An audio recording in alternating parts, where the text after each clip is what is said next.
Sir एक minute. Good morning, all of you. My name is Uma Bhatia, and this is the class of BHIC 133. And we are going to cover in this class Unit 11 and Unit 12. As you all know, we have studied a lot of about rural. We have studied a lot about Mughal India, Mughal period, and the Mughal period and the Delhi Sultanate we have completed in our earlier classes. And in this class, we will cover the rural society and the land cultivation and all related to this in this class. In Mughal India and in Delhi Sultanate period, how the crops were growing and how the condition of the peasants and how the rural society was growing over there. We are going to cover these things in this unit 11, just like agrarian relations in 13th and 14th centuries, and agricultural production and the crops in Mughal India, cattle and livestock, agrarian relations, and so on. We are going to cover these objectives and these points in this class. Now we are going to start with introduction. What is the introduction of this unit? India has a very large land area with diverse climatic zones. As you all know, throughout its history, agriculture has been its predominant productive activity. In this unit, we will discuss many aspects, including the extent of cultivation, that is inland under plug, how the peasants were using the plug and hoe and the cultivation, how they were doing these things in India. Next is agricultural production during the Delhi Sultanate, because as we are doing the medieval period, then we are going to start with Delhi Sultanate, and after that we will cover Mughal India, Mughal period. Delhi Sultanate during the 13th and 14th century. The land-man ratio was very favorable. The population of India around CE 1200 was obviously much less than what it was around 1800. Though how much less we do not know. There is no statistical information, but the accounts of contemporaries clearly suggest that inhabited area are in 13th to 14th centuries was much smaller than at the close of 16th century. Sufi Nizamuddin Aulia in 13th century found wayfarers traveling between Delhi and Badaयूं, harassed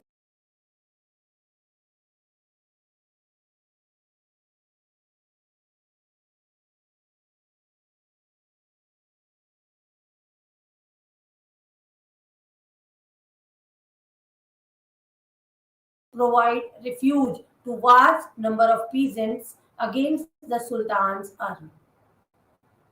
The control over bits of land was therefore not as important as on persons cultivating them. Means we are going to cover in this cultivation, the condition of land, the favorable climatic condition, and the fertility of soil, and we are going to cover means agricultural inputs. For example, labor, plugging, and irrigation and all. Crops and other agricultural produce. Have you heard about the two main crops, just like Kharif and Rabi?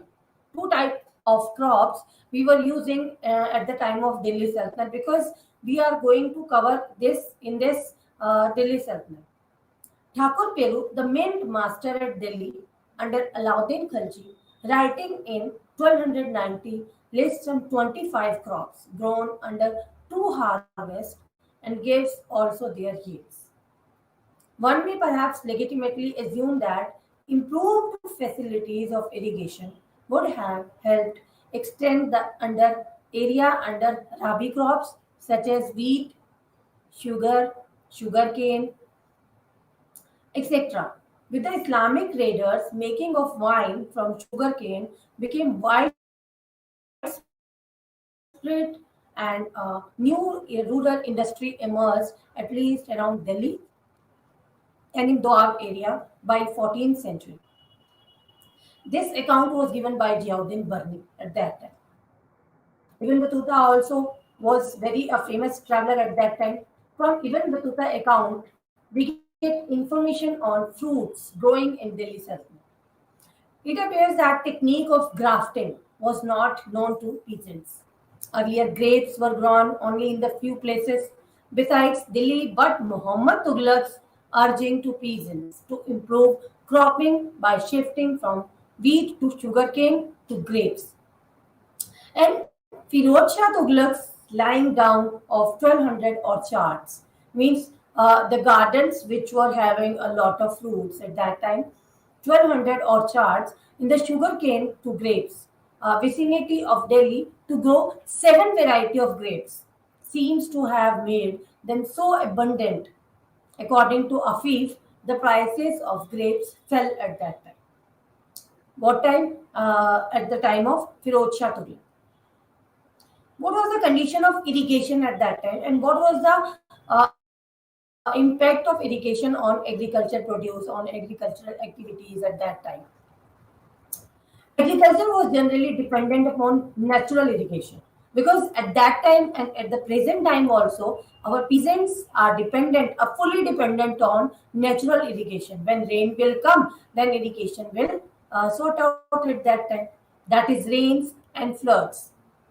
Cultivation was largely based on natural irrigation. The tendency was to grow mostly single, rain watered kharif crop and coarse grains more.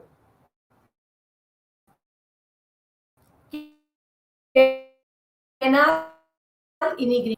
Delhi Sultanate, Delhi Sultan, the canals cut for irrigation. Ghiyasuddin Tughlaq is reported to be the first sultan to dig canals. But the cutting of canals in a much bigger way was undertaken by Firoz Tughlaq.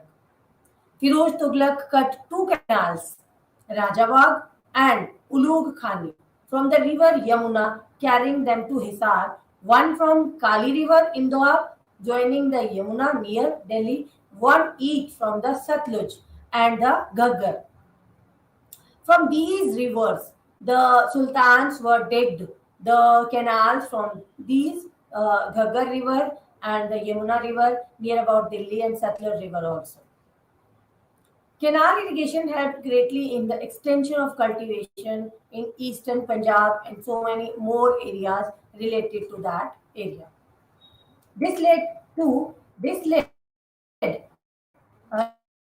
according to Afif, a result of abundance water available. Peasants in the eastern Punjab raised two harvests, means two type of crops. They were raised at that time like Kharif and Rabi. The crop of Kharif and the crop of Rabi, where only one has possible earlier at that time. This led to new agricultural settlements along the banks of the canals. Yes, these were the condition of canals at that time and the name of the crops according to the nature. Next is agrarian relations in 13th and 14th century.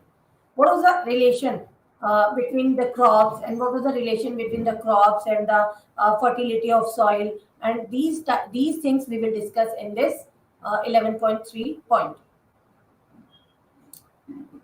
Minhaj-e-Siraz designates the chief opposing the Gorians and the early Delhi sultans as Rai and Rana, and their cavalry commanders as Rawat.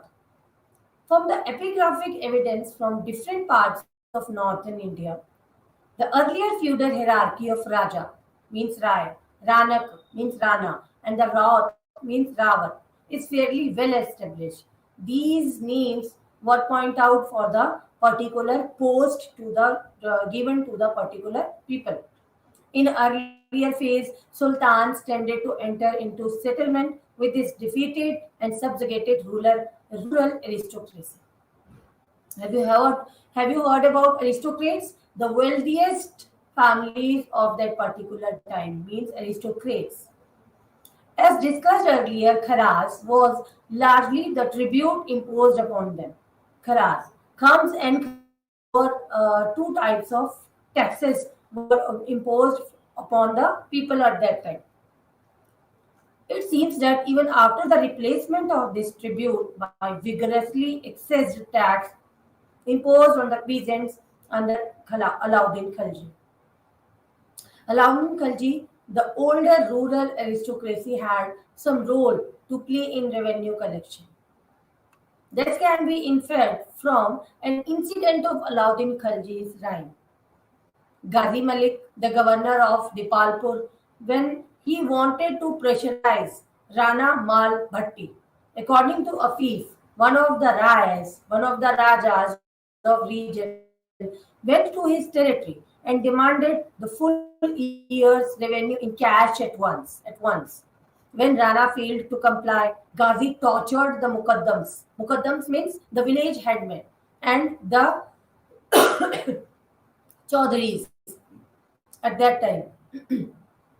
The incident suggests that though the members of subjugating aristocracy, wherever peasant, were at least till the early years of 14th century, held responsible for collecting and paying the land revenue. The administration, too, exercised the right to collect it directly through village headmen and the Chaudhries, both of them. Next, we are going to cover about the condition of the peasants. What was the condition of the peasants at that time, and what was the work for the peasants? What they were doing at that time with the crops and with the lands, with the fertility, and what they were doing at that time. Cultivation was based on individual peasant farming. Yes, but this peasant economy was not at all egalitarian. The size of land cultivated by them greatly varied in size. As Yaudin Barni's account, it appears that at one extreme were the Khots and the Mukaddams, having large holdings and enjoying superior rights on ordinary peasants, and at the other was the Balahar. Balahar, the village menial, holding a petty plot of land. Below the peasant, there must have been a mass of landless laborers, means the laborers who was not having lands at that time, but their presence could only be discerned from the later sources, since we did not find any mention in contemporary accounts. It seems that the village was collectively a tax paying, means they wanted at that time only tax at that time. It seems that village was collectively a tax paying unit. Otherwise, why a clerk to keep village account was needed? The presence of Patwari and the nature of his duties, that's why indicate existence of village community. It seems that, in spite of Alauddin Khilji efforts to excess the tax on individual peasant, in practice, the village continued to remain the unit of land revenue payment. Jiaoning Parnis complains about the burden of the rich falling on the poor. Further indicates that the village community was not an ideal institution but itself a machinery of exploitation. At that time, we were using exploitation word exactly for that. Rural intermediaries means Khuds and Mukaddams and Chaudhries together formed the rural aristocracy. Khuds, Mukaddams, and Chaudhries. They together formed the rural aristocracy, means the people who were having, means as aristocrats at that time. They belonged to highest stratum of the peasantry. From Burmese accounts, it appears that before Alauddin Khalji's agrarian measures, they held revenue-free lands. Means all three categories had at that time revenue-free lands. Means they were not having any right to pay the revenue on that particular lands. As a class, the village headmen were prosperous at that time. Barney, with miraculous pleasure, records that Alauddin Khalji imposed full land revenue upon them and withdraw the exemption from house and grazing tax only. Only exemption and house and grazing tax. They were getting exemption from that only. He prohibited them from levying any cases of their own, and thus he leveled them to the ordinary peasants. Among these rural intermediaries, the Chaudhry seem to have emerged during the 14th century. He is not mentioned by Minhaj or Siraz. or any other source of 13th century. It is during the middle of 14th century that he makes his appearance in Burmese account. Ibn Battuta defines him as the chief of group of 100 villages. Whom? Chaudhry. 100 villages, the chief of 100 villages group. He calls in Sadi.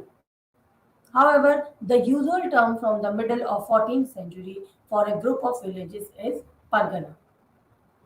These terms and these things we were using at that time for the peasants. Now, next 11.3, we are going to cover about revenue grantees, how they grant revenue on the particular land. As you know already, the religious persons and institutions such as dargah, mosques, madrasas, and other dependents of ruling class were maintained by making grants of revenue income. Means these organizations were that places on which the rurals, the kings, and the emperors were exempted taxes on that particular land. These revenue grants were called milk, idrar, and inam. These type of things we were using for the particular religious places. These grants were not generally resumed or transferred, but the Sultan had the right to cancel them also. Alauddin Khalji is reputed to have cancelled almost all grants. Ghiyasuddin Tughlaq, what he was doing? Ghiyasuddin Tughlaq too cancelled large number of grants on the particular dargahs, mosques and madrasas. Firoz Shah Tughlaq made a departure and not only returned all the previously resumed grants, but also made new grants as well. In spite of this generosity of the Sultan, according to figures recorded by Afif, the total grants by Sultan accounted only for about 1/20th of total Jama. Means 1 upon 20 part of total Jama means estimated revenue income. Nobles to meet revenue grants out of their own iqtas. These grants covered cultivated as well as cultivable areas not yet brought under flood. Next, we are going to cover about agricultural production in Mughal India. How they produce the things on the particular area and on the particular lands, and what was the condition of land in Mughal India. Under Mughals, you would notice to maximize the revenue resources of empire. Maximize revenue resources. Just like extent of cultivation. How they extend their cultivation at that time. Means Abul Fazl was the only figure to tell us about Aine Akbari, and it provide area figures for all Mughal provinces in North India except Bengal, Thatta and Kashmir. In case of most of the provinces like Delhi, Agra, Awadh, Lahore, Multan, Allahabad, Ajmer, these separates figures as provided for each pargana, with a few exceptions. The figure of Aine Akbari belonged to year 1595. The area figures for the 17th century for various regions are available in an accountancy manual of CE 1686. The same figures have been reproduced in a historical work, Chahar Gulshan. This manual provides measured area figures for each province. As stated earlier, the Ain provides area figures in most cases for each pargana. Means in each pargana, what was the condition of at that time on each pargana. It was telling about Ain Akbar. The set of figures available from Aurangzeb Rhine provide a better picture at that time. The figures for Aurangzeb Rhine show how that the measure area increased compared to Ain Akbar. Means Aine Akbari, that is the chronicle related to Akbar only. And after that, Shah Jahan, Aurangzeb, Jahangir, all the rulers, when the last and the strong Mughal emperor who was telling about the production condition was very much extent at that time as compared to Akbar's time. Irfan Habib. Irfan Habib holds that it would have included cultivable area which was not sown and also area under habitation like lakes, tanks, parts of forest, these type of things, etc. Shireen Musvi agrees with Irfan Habib and has calculated this cultivable waste as 10% of measured area.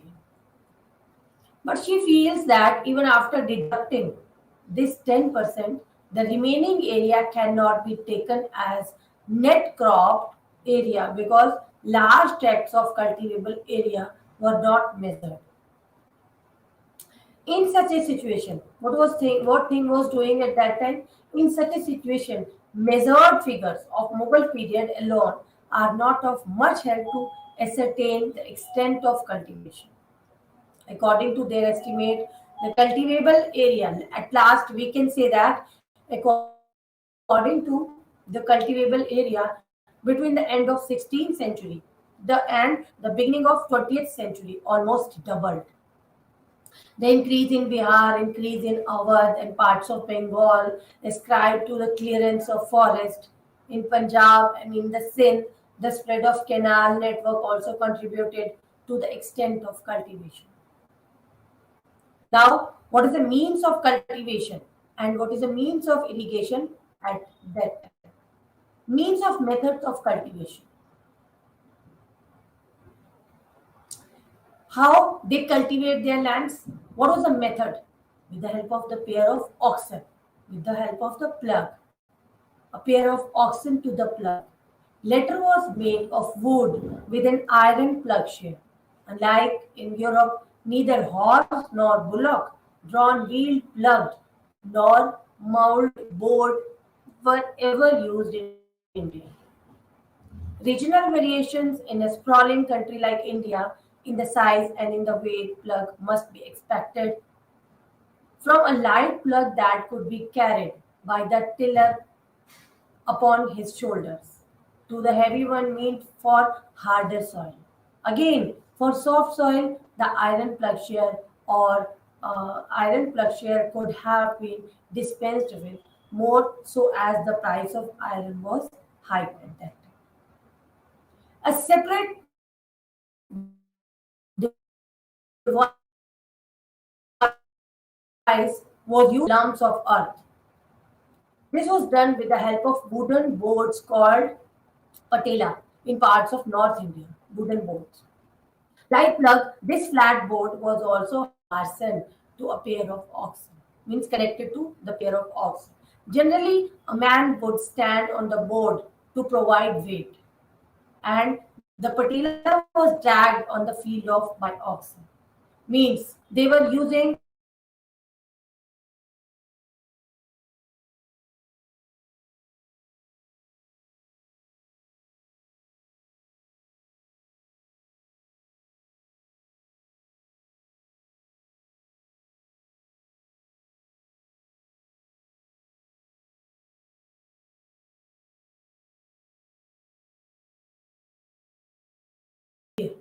it was also considered good to maintain the productivity of the soil. Yes, peasants, through the experience of generations, had acquired some of the soil. The harvested crop was spread on the ground for threshing. When the crop was harvested and this was thrown on the ground at that time, our sources refer to two methods. In first method, the crop was beaten with sticks, and in the second method, animals were made to move on the spread out crop. The weight and the movement of animals traded the grain. The threshed out matter was put in open baskets and the contents were thrown outside the basket at a controlled speed. These type of cultivation were doing at that time. Means of irrigation, how they irrigate their fields. Indian agriculture was heavily dependent on rains for irrigation needs. Major criterion for selecting the crops for sowing was well irrigation region. Well irrigation was the most common method employed throughout the length and breadth of the country. And after that, there were various methods we that time the peasants were using at that time for the irrigation. In northern plains, both masons and non-mason wells were dug. The non-masonry wells were not durable. Some digging was required every year. Means now these are also known as ring wells. Means ring wells were also digging at that time. A number of devices were used for lifting water from the digging wells. Yes, the most simple method was to draw water with a rope and the bucket by hand without any mechanical aid. The second method was the employment of pulleys over the wells.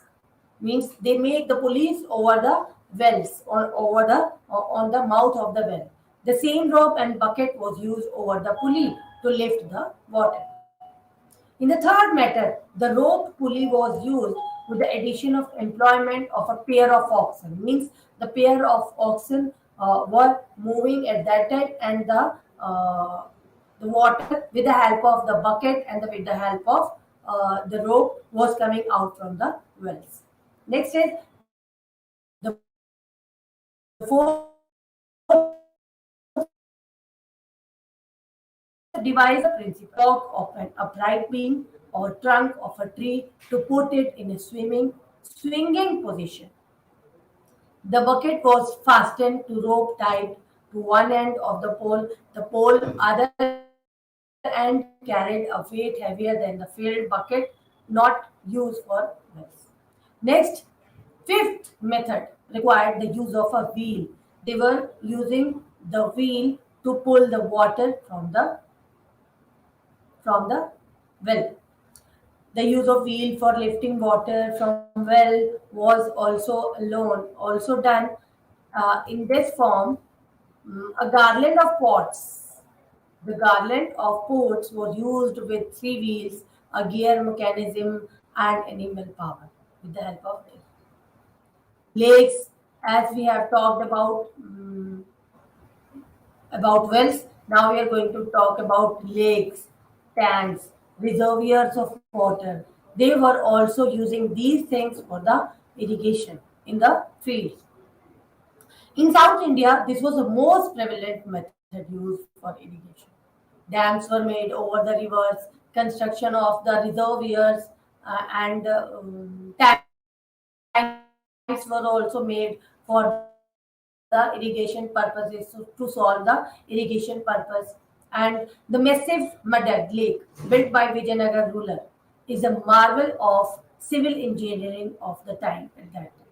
It was built on the Tungabhadra River with three earth embankments to bridge the gaps in the hills.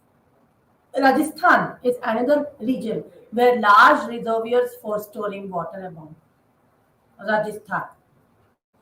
The Deoghar Lake in Mewar, according to Aine Akbari, had a circumference of 36 miles. Almost every cluster of village had smaller reservoirs also, and where rainwater was stored, and this stored water was using for the irrigation facilities. In northern plains, canals were also uh, prominently as a mean of irrigation at that time they were using. We had read about canals constructed by Sultan Firuz Shah Tughlaq during 14th century. And the Nahar Fez built during Shah Jahan's reign was around 150 miles in length. Nehar Fez. It carried the water from Yamuna to a large area and the canal around 100 miles long, and they were using canals, lakes, tanks, wells at that time for the irrigation facilities. Next, how the crops were growing at that time. Earlier we have studied about irrigation facilities in Mughal India, in Delhi Sultanate period. Now, the crops of Mughal India, the food crops and the beverages, all things we are going to discuss about. The food crops. The majority of seasonal crops in North India were grown in two major crops. Seasonal just like autumn kharif and spring rabi. Two type of main crops were they were using at that time. In some areas, the peasant tended to grow even three crops by producing some short-term crops in between. Rice was the main kharif crop, wheat was rabi crop. In South India, these distinct crop seasons with different crops were absent. Like on wetlands, one paddy means rice crop was in the field from June, July to December, January, and another from January, February to April, May. Rice and wheat. In North Ercot, dry crops just like khumbu, red gram, horse gram, castor, they were sown from May to September, October, and harvest from August to December, January on the wetlands. These type of crops, rice and wheat, were the two major food crops. Rice and wheat throughout the country. The regions with high rainfall accounted for a bulk of rice production. Means the rice needs a lot of rain for that purpose. The whole of the northeast eastern India, Bihar, Bengal, Orissa, eastern UP, southern coast of Gujarat, South India were rice producing areas. As indicated above, in the South India, there were two main seasons of rice cultivation. Two main seasons of rice cultivation. They were named after the variety of rice, means Khuddapakar and the Samba Peshanam. They given their name from the variety of rice cultivation cultivated during the summer and winter season. Rice cultivation is also reported for irrigation areas of Punjab and Deccan. Like rice, wheat also had specific regions, Punjab, Sindh, Western UP, and other regions with a little rainfall produced wheat. Apart from these two major crops, barley was grown extensively in central plains. Aini Akbari refers to barley production in Allahabad, Awadh, Agra, Ajmer, Delhi, Lahore, and Multan. Millets is reported with some exceptions, mainly from wheat producing zones. Pulses, and it was believed for long that maize means makkah. Makkah was not known in India during 17th century. Not now. Next, we are going to cover about cash crops. Crops grown mainly for the market or commonly termed as cash crops. These are referred in Persian records as jins e kamel, jins e ala. Jins e ala means superior grade crops. Unlike seasonal food crops, these occupied the fields almost the whole year. The major cash crops in 16th to 17th centuries were sugarcane, cotton, indigo, and opium. In 17th century, their demand increased due to enhanced manufacturing and commercial activities. Demand was opium was very much at that time when the Britishers came to India. They demand to grow more and more peasant, to grow more and more opium, to grow more and more indigo at that time. During this period, a large foreign market also opened for these commodities. The Indian peasant, quick to follow the market demand, increased the cultivation of these crops. Another cash crops, just like cotton. Cotton was also growing in Maharashtra, Gujarat, Bengal, and Ajmer, Allahabad, Awadh, Bihar, Multan, Thatta, Lahore, and Delhi. Indigo, as we have discussed earlier, indigo was another cash crop widely cultivated under the Mughals, indigo, because at that time in 17th century when the Britishers came to India, they demand to grow more and more indigo at that time. They demanded to grow opium, more and more grow opium at that time. The plant yielded a blue dye, means meal, which was much in demand in India and in European markets also. Its presence is recorded in the Dastur circles of Awadh, Allahabad, Ajmer, Delhi, Agra, Lahore, Multan, and Sindh. Its cultivation is referred in Gujarat, Bihar, Bengal, Malwa, and so on places.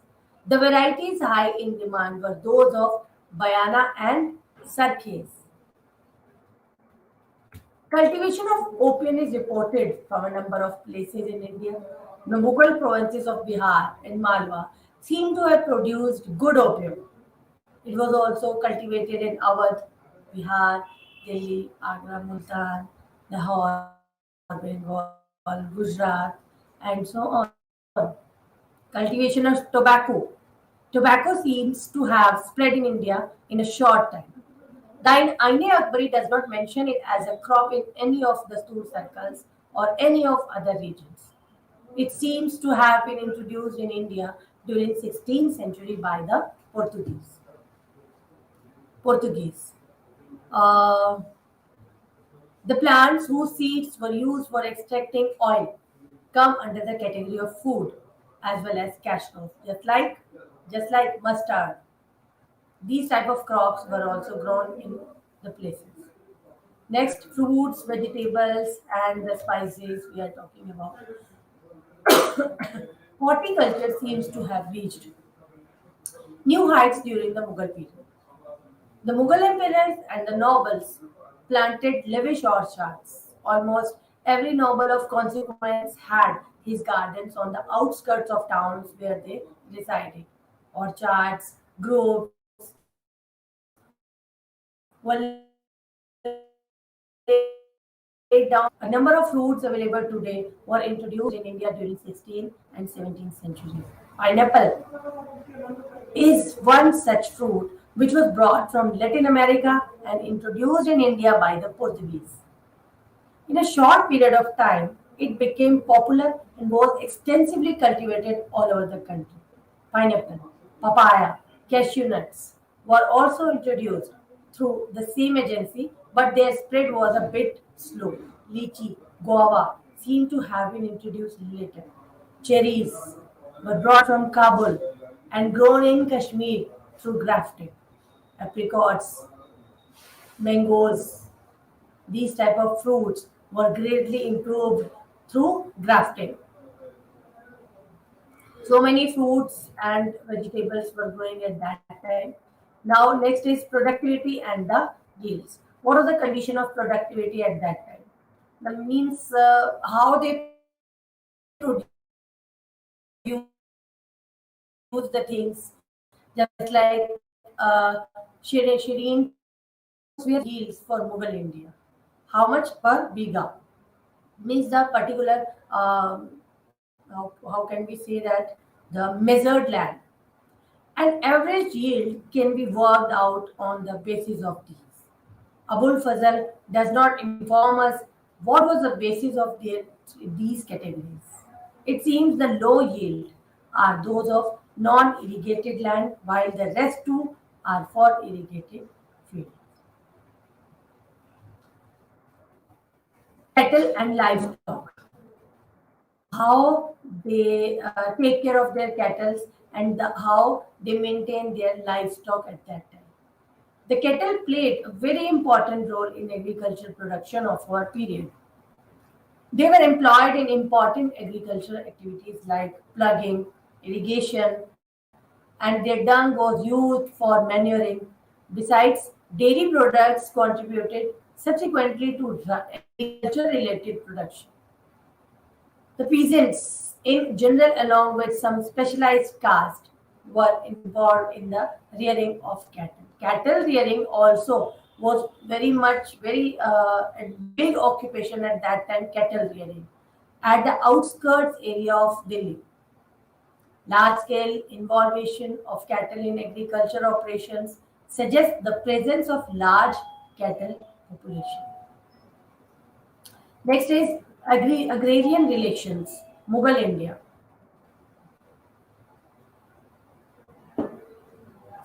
How they take revenue, from which type of people they take revenue, and who were given, to whom were given revenue. Jagirdars. While the Jagirdars were given revenue assignments in lieu of cash, salary, there was another category of people which was given revenue grants for their subsistence. This was a class of religious men, scholars, and destitutes who were patronized by the state. These grants were known as Mother de Marsh. Mother de Marsh means aid for subsistence. A separate department under the charge of Sadr o Sadr look after these grants. If the aid was given in cash, it was known as Wajifa. Scholarship. There were certain categories. There were certain categories of people who were qualified to receive Mother de Marsh, means who were possible, who were able to receive Wajifa. Akbar put the ceiling of such grants of land to 100 bighas per person. The policy of Akbar was to grant half cultivable and half. This was a good idea for the cultivation of land, for the wasteland they were using for the cultivation. In Akbar's period, it was found that the revenue of such grants would not be over 5.84% of total Jamma. Jamma is another thing, Hasil is another thing. Jama means how much they have contributed at that time, and Hasil means how much they have taken at that time. The mapping of these grants show that most of these were concentrated in the upper Gangetic provinces. Another type of grant means waqf. Have you heard about this word? Waqf. Waqf was given to institutions. Means revenues of certain lands were permanently assigned for maintenance of religious tombs, religious shrines, and religious madrasas. Such grants could be given by the Jagirdars also and lasted till the term of Jagirdar in area. The Badari Marsh grants were intended to create pockets of influence and the develop wasteland. Next is Jamidar. Formal condition of Jamidars. Have you heard about something about Jamidars? Yes, Jamidars were present in part, practically even part of Mughal Empire, and held the most significant position in agrarian structure of Mughal India. The word Jamidar is derived from two Persian words, Jameen plus Dar. Means Jameen means land and Dar means holder. Means land holder. During the pre-Mughal period, the word Jamidar has been used in the sense of chief of a territory. The fact that a chief had acknowledged the supremacy of a superior sovereign power made no difference to his position within his own domain. Nurul Hasan divides the Jamidars into three categories. Number one, primary Jamidars. Number two, secondary Jamidars. Number three, autonomous chiefs. Primary, who had some proprietary rights over the land. Secondary means intermediary rights, who held the intermediary right and helped the state in collecting land revenue. Autonomous chiefs means those who had autonomous right in their territories and paid a fixed amount to Mughal state. Now, what was the Jamidari rights? Jamidari rights. The Jamidar acquired his right by virtue of historical tradition of control he and his kinsmen exercised over the inhabitants of particular villages. The medieval rulers recognized the rights of Jamidar, but were equally instant or treating them as agents for the government for revenue collection. When the Jamidari took this form and it came to assist the government in the collection of revenue, means first of all and the end of all, Jamidar was a person who collected, who appoint some people under him, and they were collecting tax from the village and from the cities and from the towns, and they collect tax and give to the Jamidar, and Jamidar give to the ruler at that time. This was the responsibility of, yes, and the tax was imposed by Jamidars on the particular people. Apart from them, there were chief of chieftains also, means Rajas, Raos, Ranas, and Rawats, who were more or less autonomous in their estates, governing them without any interference from the imperial things. Next is military strength of Jamidars.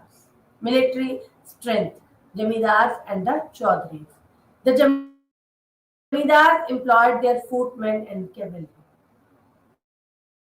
Means the Jamidar of that Madras and the Jamidar of the particular area, means they were having right to employ their footmen and the cavalry.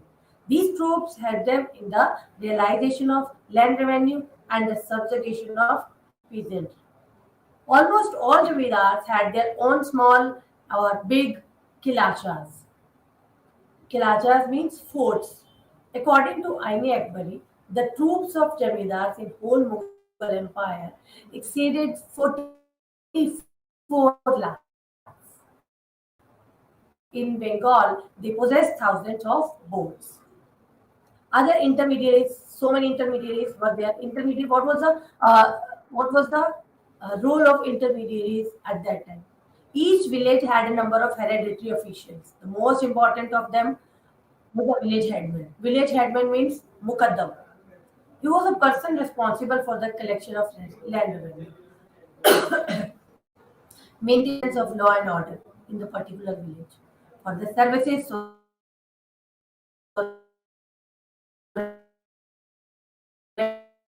rendered land revenue free, though in some cases he was also remunerated in cash at a percentage of total land revenue realized.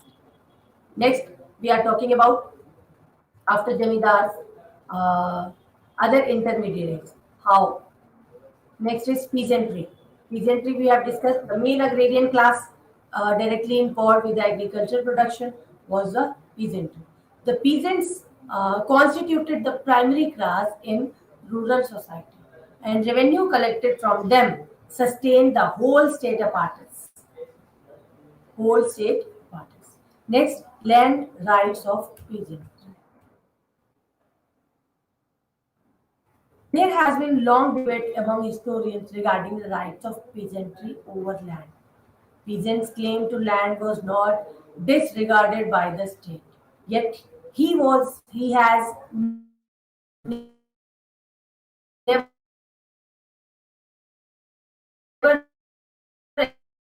allowed Zamindars or state had no right to and paid the revenue. In contemporary accounts, we come across a number of references to the flight of the peasantry from villages because of the oppression or other problems. Means the peasants were not having their own land at that time. The land which on which they were working at that time, they were plugging, they were producing the things at that time. On behalf of these, they were paying tax to the Jamidars. Stratification of peasantry. How they stratify their peasantry. The peasantry was not a homogeneous class. The stratification was due to inequalities in wealth and social status. Peasants with large resources cultivated bigger plots of land, even employed laborers on his fields. They could acquire headship of a village, enjoy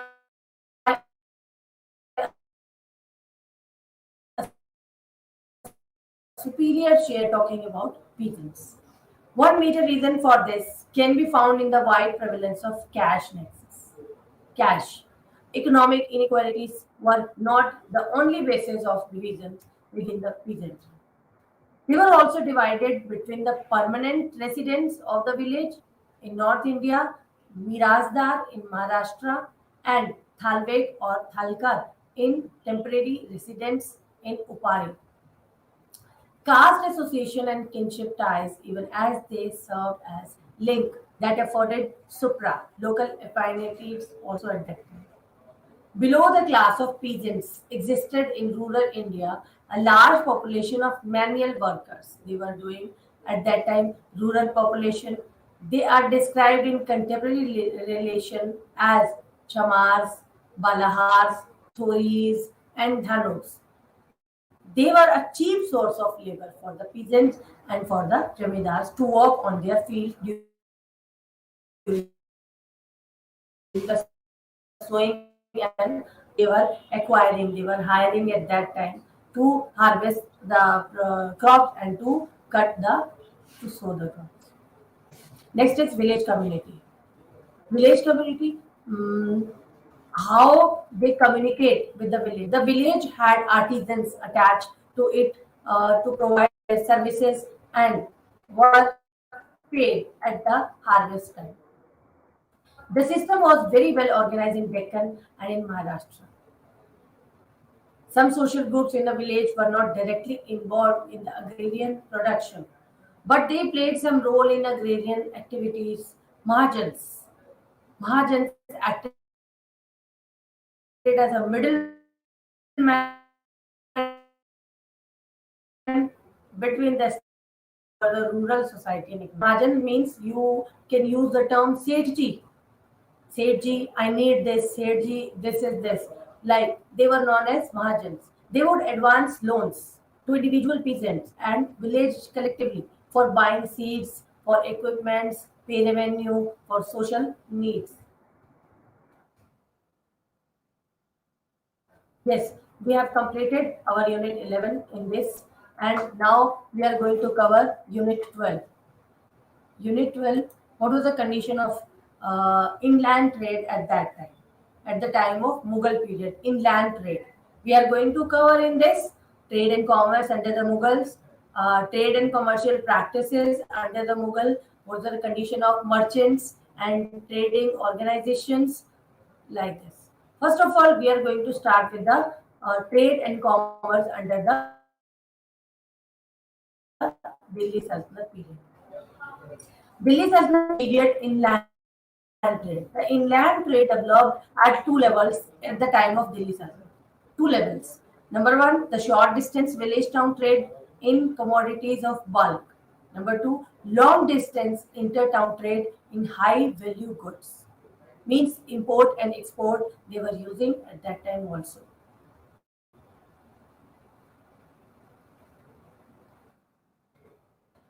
The inter-town trade was mainly in luxury articles and was thus a high value trade. The manufacturers of one town were taken to another. For example, Barni, the capital itself, received distilled wines from Kol, Aligarh, from Meerut, muslin from Devagri, and stripped cloth from Lakhnauti, Bengal. While according to Ibn Battuta, ordinary cloth came from Awadh, betel leaf came from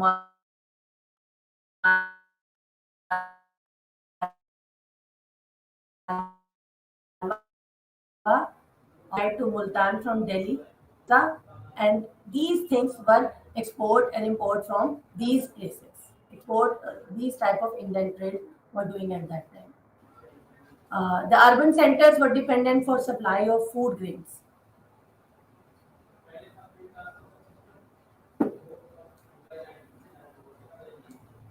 Urban centers. Uh, we are having only 5 minutes to complete this, and after this we will go to cover unit 12, inland trade and external trade also. And in our as you all know, in our unit 11 we have covered a lot of about what things we have covered in unit 11. We have covered a lot of related to peasants' condition. To sum up, in present unit, we have focused on agrarian structure, agriculture production, means of irrigation, rural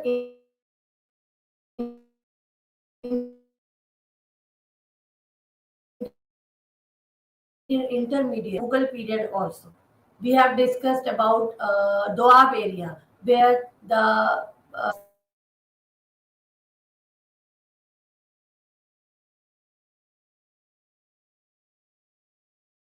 observers remark about primitiveness and simplicity of agricultural implements, but they were not well suited to the needs of Indian agriculture.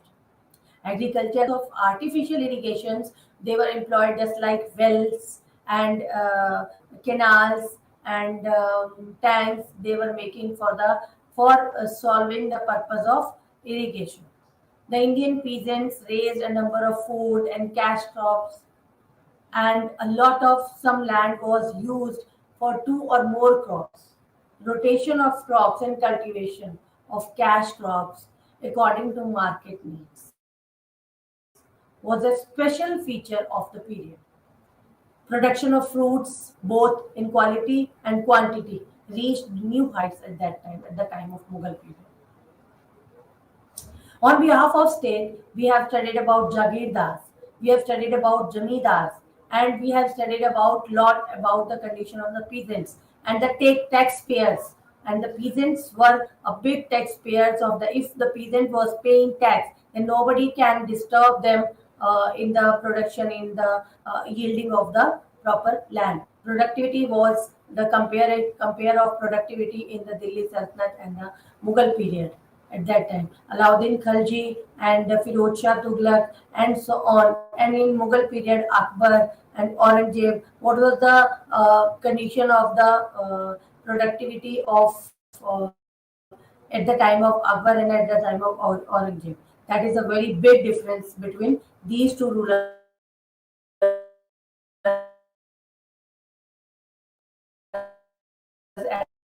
at same jamidars and other intermediaries. For emperor, the tax is only the income for the emperor at that time. And what was the condition of the landless peasants? They were not having their own land, and they were doing some work on others' land, and on behalf of this, they were having their own livelihood. And there was a serious clash of interest between Jagirdar and the Jamidar. In case of conflict between these two, the peasants were generally on the side because Jamidars were the only person who gave them the extra money to collect the seeds and to purchase the seeds and to purchase all equipments and all the things which were helping them in the productivity and in yielding of the crops. That's why the peasants were at the side of Jamidars at that time because Jamidars were the big helpers for the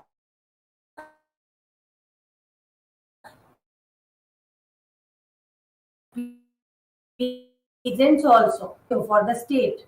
He was when the state directly collected the revenue, the Jamidar was paid a share called Malikana. Jamidars were entitled to a number of other petty perquisites. The Jamidars maintained troops. Caste and kinship ties divided the Jamidas and prevented its growth as the governing class of India. Now we are going to end this class. We are going to end this class and we will cover unit 12 in our next class. Means inland trade in Delhi Sultanate period and inland trade in Mughal period in next class we are going to cover. And thank you. Have a nice day.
ఈరోజు మనము సామాజిక పరిశోధనలో information and information and communication technologies ఎట్లా పనికొస్తాయి అనేది మనం ఈరోజు చూద్దాం. నా పేరు డాక్టర్ అబ్బాస్. ఈరోజు మనము సామాజిక పరిశోధన పద్ధతులలో చాలా ప్రముఖమైనటువంటి మరియు చివరి పాఠాన్ని మనం ఈరోజు తెలుసుకుంటున్నాం. అదేంటి అంటే సామాజిక పరిశోధనలో ఐసిటి అనేది ఇన్ఫర్మేషన్ అండ్ కమ్యూనికేషన్ టెక్నాలజీ. అంటే మనకు సమాచార మరియు మనకు సమాచార టెక్నాలజీ అంటే దాని సాంకేతికత. మీ అందరికీ తెలుసు 21వ శతాబ్దం మొత్తం ఇది టెక్నాలజీ డ్రివెన్ అని చెప్పుకోవచ్చు. టెక్నాలజీ డ్రివెన్ అంటే టెక్నాలజీ లేకపోతే ఈరోజు మనం ఊహించుకోలేము. మనం సెల్ ఫోన్ల నుంచి మొదలు పెట్టుకోనివ్వండి, కంప్యూటర్ కానివ్వండి, ఇంకా వేరే పెద్ద పెద్ద కంప్యూటర్లు కానివ్వండి, ఇంకేదైనా కానీ ఈరోజు గూగుల్ సెర్చ్లు కానీ లేకపోతే వేరే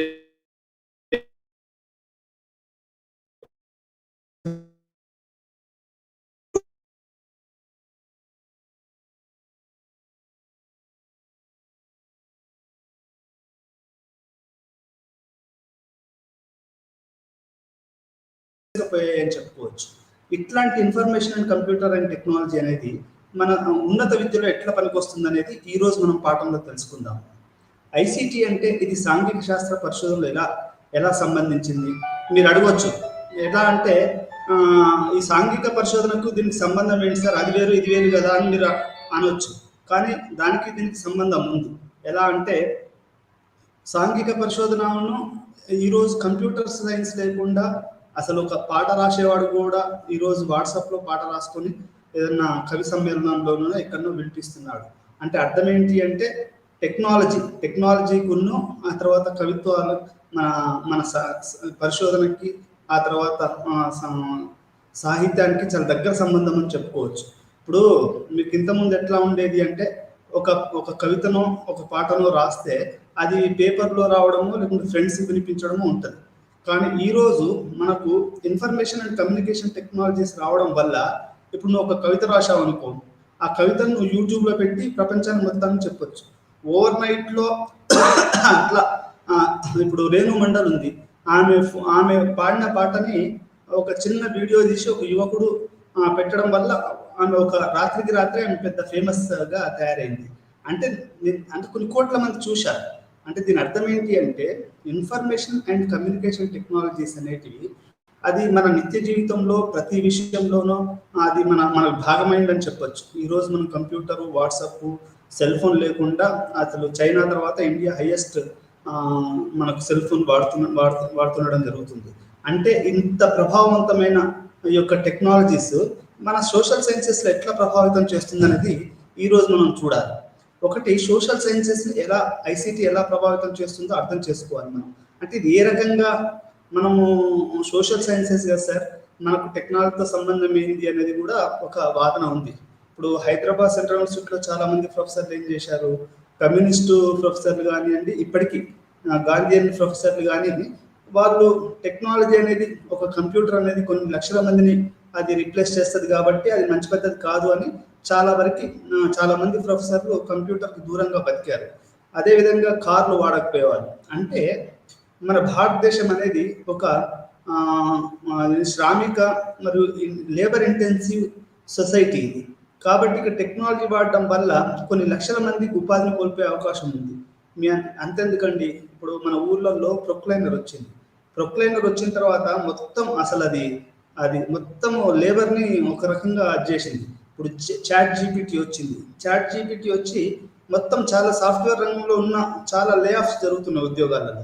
అంటే టెక్నాలజీస్ అనేది ఈరోజు మన జీవితాలని అవి ప్రభావితం చేస్తున్నాయి, అవి పరిశోధనను ప్రభావితం చేస్తున్నాయి, అవి జనసామాన్యాన్ని ప్రభావితం చేస్తున్నాయి. అందరినీ కూడా అది ఇన్ఫర్మేషన్ అండ్ కమ్యూనికేషన్ టెక్నాలజీస్ అనేటివి ప్రభావితం చేస్తున్నాయి. అదేవిధంగా సోషల్ సైన్సెస్ను కూడా ఇది ప్రభావితం చేసిందని మనం చెప్పుకోవచ్చు. ఐసిటిని స్వీకరించిన తర్వాత సామాజిక శాస్త్ర పరిశోధనలో వచ్చిన మార్పుల గురించి కూడా మనం వివరించుకోవాలి. ఒకప్పుడు యొక్క ఇన్ఫర్మేషన్ అండ్ కమ్యూనికేషన్ టెక్నాలజీకి ఈ యొక్క సోషల్ సైన్స్ దూరంగా ఉండేది. అయితే కాలానుగుణంగా ఈ యొక్క ఇన్ఫర్మేషన్ కమ్యూనికేషన్ టెక్నాలజీస్ని ఈరోజు సోషల్ సైన్స్ వాళ్ళు కూడా దాన్ని అడాప్ట్ చేసుకోవడం జరిగింది. మరి ఇది జరిగిన తర్వాత ఎట్లాంటి ప్రభావం వచ్చింది ఈ యొక్క సామాజిక శాస్త్రాల్లో అనేది కూడా ఈరోజు మనం తెలుసుకుంటాము. మరియు ఈ పవిత్ర సంగమం నుండి విద్యా సంస్థలు ఎలా ప్రయోజనం పొందాయో అంచనా వేయడం. అంటే ఈ యొక్క కమ్యూనికేషన్ టెక్నాలజీస్ మరియు విద్య, ఈ రెండింటి కలయిక వల్ల ఎట్లాంటి ప్రయోజనాలు వచ్చాయి సమాజానికి అనేది కూడా వివరించడం అనేది చాలా చాలా ముఖ్యమైనటువంటి విషయం. ఇక్కడ మీ అందరికీ చెప్పదలుచుకున్న విషయం ఏంటి అంటే, అసలు ఈ కమ్యూనికేషన్ టెక్నాలజీస్ని ఎట్లా భారతదేశంలోకి వచ్చాయి, అవి ఎలా ప్రభావితం చేసాయి అనేది కూడా మనం ఈరోజు పాఠంలో తెలుసుకుంటాం. ఐసీటీ లేదా ఇన్ఫర్మేషన్ అండ్ కమ్యూనికేషన్ టెక్నాలజీ లేదా సీదా సాదా భాషలో ఐసీటీ అనేది టెలికమ్యూనికేషన్ల ద్వారా విస్తారమైన జ్ఞానానికి ప్రాప్యతను అందించే అటువంటి సాంకేతికతను సూచిస్తుంది. అంటే ఒక సాంకేతికత, విస్తారమైనటువంటి సాంకేతికత. ఇప్పుడు మనం గూగుల్ సెర్చ్ ఇంజిన్ మీద కూర్చుంటే ఒక టాపిక్ తీసుకున్నాం అనుకోండి, మీరు ఫర్ ఎగ్జాంపుల్ ముస్లిం కమ్యూనిటీ తీసుకుందాం. ముస్లిం కమ్యూనిటీ అని కొడితే కొన్ని వేల లక్షల ఎంట్రీస్ వస్తాయి. దాంట్లో ముస్లింలు ఏ దేశాలలో ఎలా ఉన్నారు, దాంట్లో రకాలైన అవేంటి అనేది. అంటే విస్తారమైన జ్ఞానానికి ప్రాప్యతను అందించే సాంకేతిక అనేది మనకి ఇది సూచిస్తుంది. మీరు ఫిజిక్స్ తీసుకోండి, కెమిస్ట్రీ తీసుకోండి, లేకుంటే హ్యూమానిటీసే తీసుకోండి, లిటరేచర్ షేక్స్పియర్ అని కొట్టండి, కొన్ని లక్షల ఎంట్రీస్ అనేటివి దాంట్లోకి రావడం జరుగుతుంది. ఇంటర్నెట్, వైర్లెస్ సెట్లు, సెల్యులార్ ఫోన్లు, ఇతర కమ్యూనికేషన్ వంటి విస్తృత శ్రేణి కమ్యూనికేషన్ టెక్నాలజీస్ ఈరోజు మనకు అందుబాటులో ఉన్నాయి. ఈరోజు కమ్యూనికేషన్ టెక్నాలజీ ఎట్లా అయిపోయింది అంటే, అసలు కమ్యూనికేషన్ అనేది లేకపోతే చాలా కష్టంగా ఉండేది. నాకు తెలిసి కొంచెం మావోయిస్టులు కొంచెం కమ్యూనికేషన్ సిస్టమ్కి కొంచెం దూరంగా ఉన్నారేమో అని నాకు అనిపిస్తుంది భారతదేశం అనేటువంటి సందర్భంలో. నిస్సందేహంగా ఇన్ఫర్మేషన్ మరియు కమ్యూనికేషన్ టెక్నాలజీ మన సమాజ విస్తృతమైన డైనమిక్స్ కమ్యూనికేషన్ పద్ధతులను బహుమతిగా ఇచ్చాయి. అంటే మనకి ఈరోజు డైనమిక్గా ఈ యొక్క కమ్యూనికేషన్ ఎట్లయిపోయింది అంటే ఒక డైనమిక్ ప్రాసెస్గా అయిపోయింది. ఇప్పుడు నేను బస్సులో పోతా ఈరోజు చెప్పిన పాఠాన్ని నేను వాట్సాప్లో అందరికీ పంపిస్తా ఉన్నాను. అంటే అదేంటండి అంటే ఏంటి అంటే, ఈ యొక్క కమ్యూనికేషన్ టెక్నాలజీ అనేది డైనమిక్గా మారిందని మనం చెప్పుకోవచ్చు. ఇది మన ప్రజలను నిజ సమయంలో కమ్యూనికేషన్ చేయడానికి వీలు కల్పించింది. ముఖ్యంగా తక్షణ సందేశం, voice over, video conference, teleconference వంటి సాంకేతికతల ద్వారా సుదూర దేశాలను నివసించిన ఇతరులతో మనం మాట్లాడవచ్చు. ఇప్పుడు మా ప్రొఫెసర్ గారు అన్నారు, వాళ్ళ కూతురు అమెరికాలో ఉంటుంది. ఆమెతోటి మాట్లాడాలంటే ఆయన వీడియో కాల్, వాట్సాప్ కాల్ చేసేసి అక్కడి చూసి మాట్లాడుతున్నాడు. అదేవిధంగా ఇప్పుడు మా ఊర్లో ఉన్న వాళ్ళతో నేను మాట్లాడాలి అనుకుంటే నేను వాట్సాప్లో వీడియో కాల్ చేసేసి మాట్లాడచ్చు. అంటే మనం వాళ్ళని చూడొచ్చు, వాళ్ళని మనం చూడొచ్చు. అంటే అదేవిధంగా వాట్సాప్ మెసేజ్లు, ఆ తర్వాత వాయిస్ ఓవర్లు. అంటే ఇప్పుడు నా వాట్సాప్ పోతే వాయిస్ రికార్డ్ చేసి పంపించవచ్చు. అంటే వాట్సాప్ సందేశాలు కానివ్వండి, వాయిస్ ఓవర్లు కానివ్వండి, వీడియో కాన్ఫరెన్స్లు కానివ్వండి, టెలికాన్ఫరెన్స్లు కానివ్వండి, ఇవన్నీ కూడా సుదూర దేశాలలో నివసించే వాళ్ళకి, ఇప్పుడు మీరు విద్యార్థులు ఉన్నారు, ఎక్కడి నుంచో కూర్చొని ఈ యొక్క పాఠాన్ని వింటారు, నేను ఇక్కడ కూర్చొని మాట్లాడుతున్నాను. ఇదంతా ఎలా సాధ్యమైంది? ఇది ఇన్ఫర్మేషన్ అండ్ కమ్యూనికేషన్ టెక్నాలజీ అయిన ఇంటర్నెట్, కంప్యూటరు, దీనివల్ల ఇది సాధ్యమైంది. లేకపోతే ఇది సాధ్యమయ్యే అవకాశం లేదు అని మనం చెప్పుకోవచ్చు.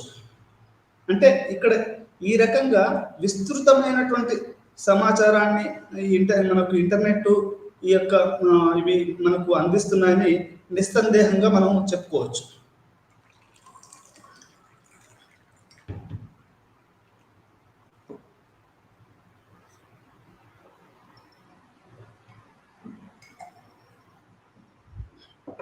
అదేవిధంగా ఫేస్బుక్, ట్విట్టర్, ఇన్స్టాగ్రామ్ వంటి సోషల్ లెర్నింగ్ వెబ్సైట్లు ప్రపంచవ్యాప్తంగా ఉన్న వినియోగదారులు ఒకరితో ఒకరు తరచుగా మరియు గణనీయమైన వెచ్చదనం మరియు సౌకర్యంతో పరిచయాలను ఏర్పరచుకోవడానికి అనుమతిస్తాయి. మీరు ఈరోజు ఫేస్బుక్ తీసుకున్నా, ట్విట్టర్ తీసుకున్నా, ఇన్స్టాగ్రామ్ తీసుకున్నా, ఇప్పుడు ఒక్కొక్క హీరోయిన్ కానీ, హీరోకి కానీ, స్టూడెంట్స్కి కానీ ప్రతి వాళ్ళకి ఫేస్బుక్, ట్విట్టర్, ఇన్స్టాగ్రామ్ అకౌంట్స్ ఉంటున్నాయి. వీటి ద్వారా ఒక వెచ్చదనం అంటే నీకు రూమ్లో కూర్చొని, బెడ్రూమ్లో కూర్చొని హ్యాపీగా ఏదో చదువుకుంటూ వాట్సాప్ మెసేజ్ చేయొచ్చు. అంటే ఆ వెచ్చదనాన్ని ఈ యొక్క ఇన్ఫర్మేషన్ అండ్ కమ్యూనికేషన్ టెక్నాలజీస్ మనకు అందించాయని మనం నిస్సందేహంగా చెప్పొచ్చు. ఐసీటీ అనేది ఆధునిక గణన యొక్క ఆధారం అని చెప్పొచ్చు. అంటే ఇన్ఫర్మేషన్ అండ్ కమ్యూనికేషన్ టెక్నాలజీ అనేది మోడర్న్ కంప్యూటింగ్ ఆధారంగా చెప్పొచ్చు. ఇది వర్చువల్ కమ్యూనికేషన్ మరియు డైలాగ్ యొక్క అత్యంత ఆధునిక రూపాన్ని రూపొందించింది. అంటే ఇప్పుడు నువ్వు ఇక్కడనే కూర్చొని ఎక్కడనో ఉన్న ఆఫ్రికాలో ఉన్న ఫ్రెండ్కి మెసేజ్ చేయడం అంటే ఇది నిజంగా కూడా ఒక 20వ శతాబ్దపు ఒక అత్యంత డైనమిక్ విషయం అనేది మనం ఇక్కడ అర్థం చేసుకోవాలి. ఆ ఉపకరణలు, పరికరాలు, నెట్వర్క్ సంబంధిత కాన్ఫిగరేషన్లు, అప్లికేషన్స్ మరియు సిస్టమ్ బ్రిక్లు వ్యక్తులు మరియు ప్రభుత్వం లేదా కార్పొరేట్ సంస్థలు స్థూలంగా లెక్కించబడతాయి. ఇది ఏకీకృతంగా పనిచేస్తాయి. అంటే మీకు గూగుల్ తీసుకున్నా, లేకుంటే జీమెయిల్ తీసుకున్నా, ఫేస్బుక్ తీసుకున్నా, వాట్సాప్ తీసుకున్నా, లేకుంటే యాహూ తీసుకున్నా, ఇవన్నీ కూడా ఎట్లా ఉంటాయంటే ఏకీకృతంగా పనిచేస్తాయి. అంటే వీటి హెడ్ సెంటర్ ఎక్కడనో న్యూయార్క్లోనో లండన్లోనూ ఉంటాయి. ఇవి కార్పొరేట్గా పనిచేస్తాయి. మీ అందరికీ తెలుసు ప్రపంచంలో ఈ బిల్ గేట్స్ మన ఇది ఇప్పుడు ఈరోజు చాలా ప్రపంచంలో అతిపెద్ద ఏకీకృతమైనటువంటి కమ్యూనికేషన్ టెక్నాలజీస్ నడిపే మైక్రోసాఫ్ట్ అదో కార్పొరేట్ సంస్థ. ఈ కార్పొరేట్ సంస్థ మీద కూడా అక్కడ ఉన్నటువంటి అమెరికాలో ఉన్నటువంటి చాలా మంది వాళ్ళు దాని మీద కేసులు వేయడం జరిగింది. అంటే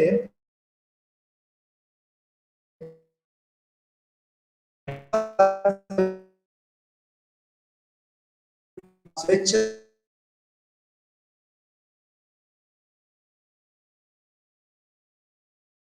అమెరికన్ క్యాపిటలిజం అనేది అది ఒక మోనోపోలీని యాక్సెప్ట్ చేయదు. అదేం చెప్తుంది అంటే మల్టీ కాంపిటీటర్స్ ఉండాలి. అప్పుడు ఏమైంది అంటే మీకు వినియోగదారులకి తొందరగా మనకి ఈజీగా కమ్యూనికేషన్ అందే అవకాశం ఉంది. ఒక్కడే మార్కెట్లో ఉన్నాడు అనుకోండి, అది కష్టమైంది అనేది ఇక్కడ అర్థం చేసుకోవాలి. అయితే దాన్ని కేసు గెలిచారో సరిగా నాకు తెలియదు, కానీ మైక్రోసాఫ్ట్ ఏకఛత్రాధిపత్యం పైన ఈ యొక్క ఇన్ఫర్మేషన్ కమ్యూనికేషన్ టెక్నాలజీస్లో దాని మీద మాత్రం కేసులు నడుస్తున్నాయని మనం చెప్పుకోవచ్చు. అదేవిధంగా మనం భారతదేశంలో కనుక చూస్తే, ఇప్పుడు ఉదాహరణకి మన వీధిలో ఒకటే కొట్టు ఉంది అనుకోండి, ఆ కొట్టువాడు ఎంత రేట్ చెప్తామో అంత చచ్చినట్టు ఇవ్వాలి. అలా కాకుండా ఇంకొక కొట్టు ఉంది అనుకోండి, అది కాకపోతే ఇది అని మనకు ఒక అవకాశం ఉంటుంది. అంటే ఇక్కడ నేను ఎందుకు చెప్తున్నాను ఇదంతా అంటే, ఈరోజు ఇన్ఫర్మేషన్ అండ్ కమ్యూనికేషన్ టెక్నాలజీస్ అనేది ప్రపంచవ్యాప్తంగా అవి దూసుకెళ్ళిపోతున్నాయి. ప్రపంచ యొక్క స్వరూపాన్ని మార్చేసాయని చెప్పొచ్చు. ఈరోజు మన ప్రధానమంత్రి కానీ, మన ముఖ్యమంత్రులు కానీ, మన రాష్ట్రపతులు కానీ, మన మినిస్టర్లు కానీ, ఫ్రెండ్స్ కానీ ఏదన్నా ఓపెన్ చేయాలి అంటే వర్చువల్గా ఓపెన్ చేస్తున్నారు, ఇనాగరేషన్ చేస్తున్నారు. అంటే కంప్యూటర్లో అక్కడి నుంచి ఢిల్లీ నుంచి ఒక స్విచ్ నొక్కి ఒక ప్రోగ్రామ్ని ఇనాగరేట్ చేస్తున్నారు. అంటే దీని అర్థం ఏంటండి అంటే సోషల్ నెట్వర్కింగ్ ప్రపంచవ్యాప్తంగా వినియోగదారులు యొక్క మారిపోయింది. ఇది ఏంటి అంటే మొత్తంగా ప్రపంచం యొక్క స్వభావాన్ని మార్చేసింది అని మనం చెప్పుకోవచ్చు. అట్లే ఇది ఏకీకృతంగా పనిచేస్తుందని కూడా మనం చెప్పుకోవచ్చు.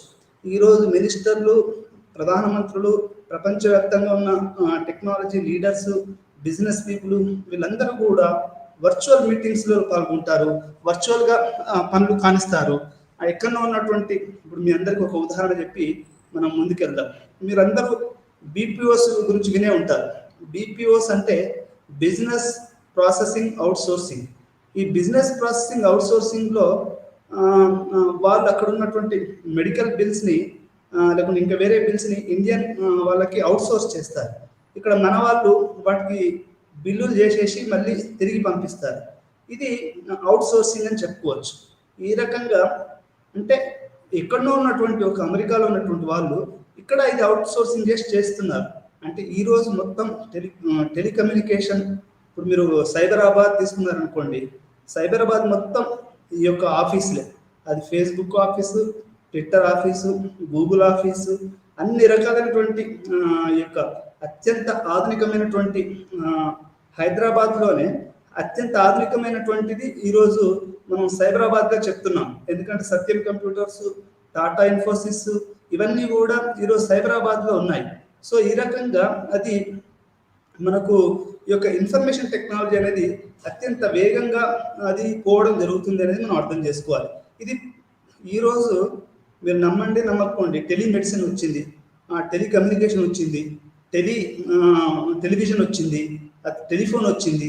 ఈ టెలి అనే పదం ఒక మాటలో చెప్పాలంటే టెలికమ్యూనికేషన్స్, ఈ టెలి అనేది మొత్తం సమాజాన్ని ఒక నానో టెక్నాలజీ లాగా ఈ టెలికమ్యూనికేషన్స్ అనేవి మారుతున్నాయి అనేది మనం అర్థం చేసుకోవాలి.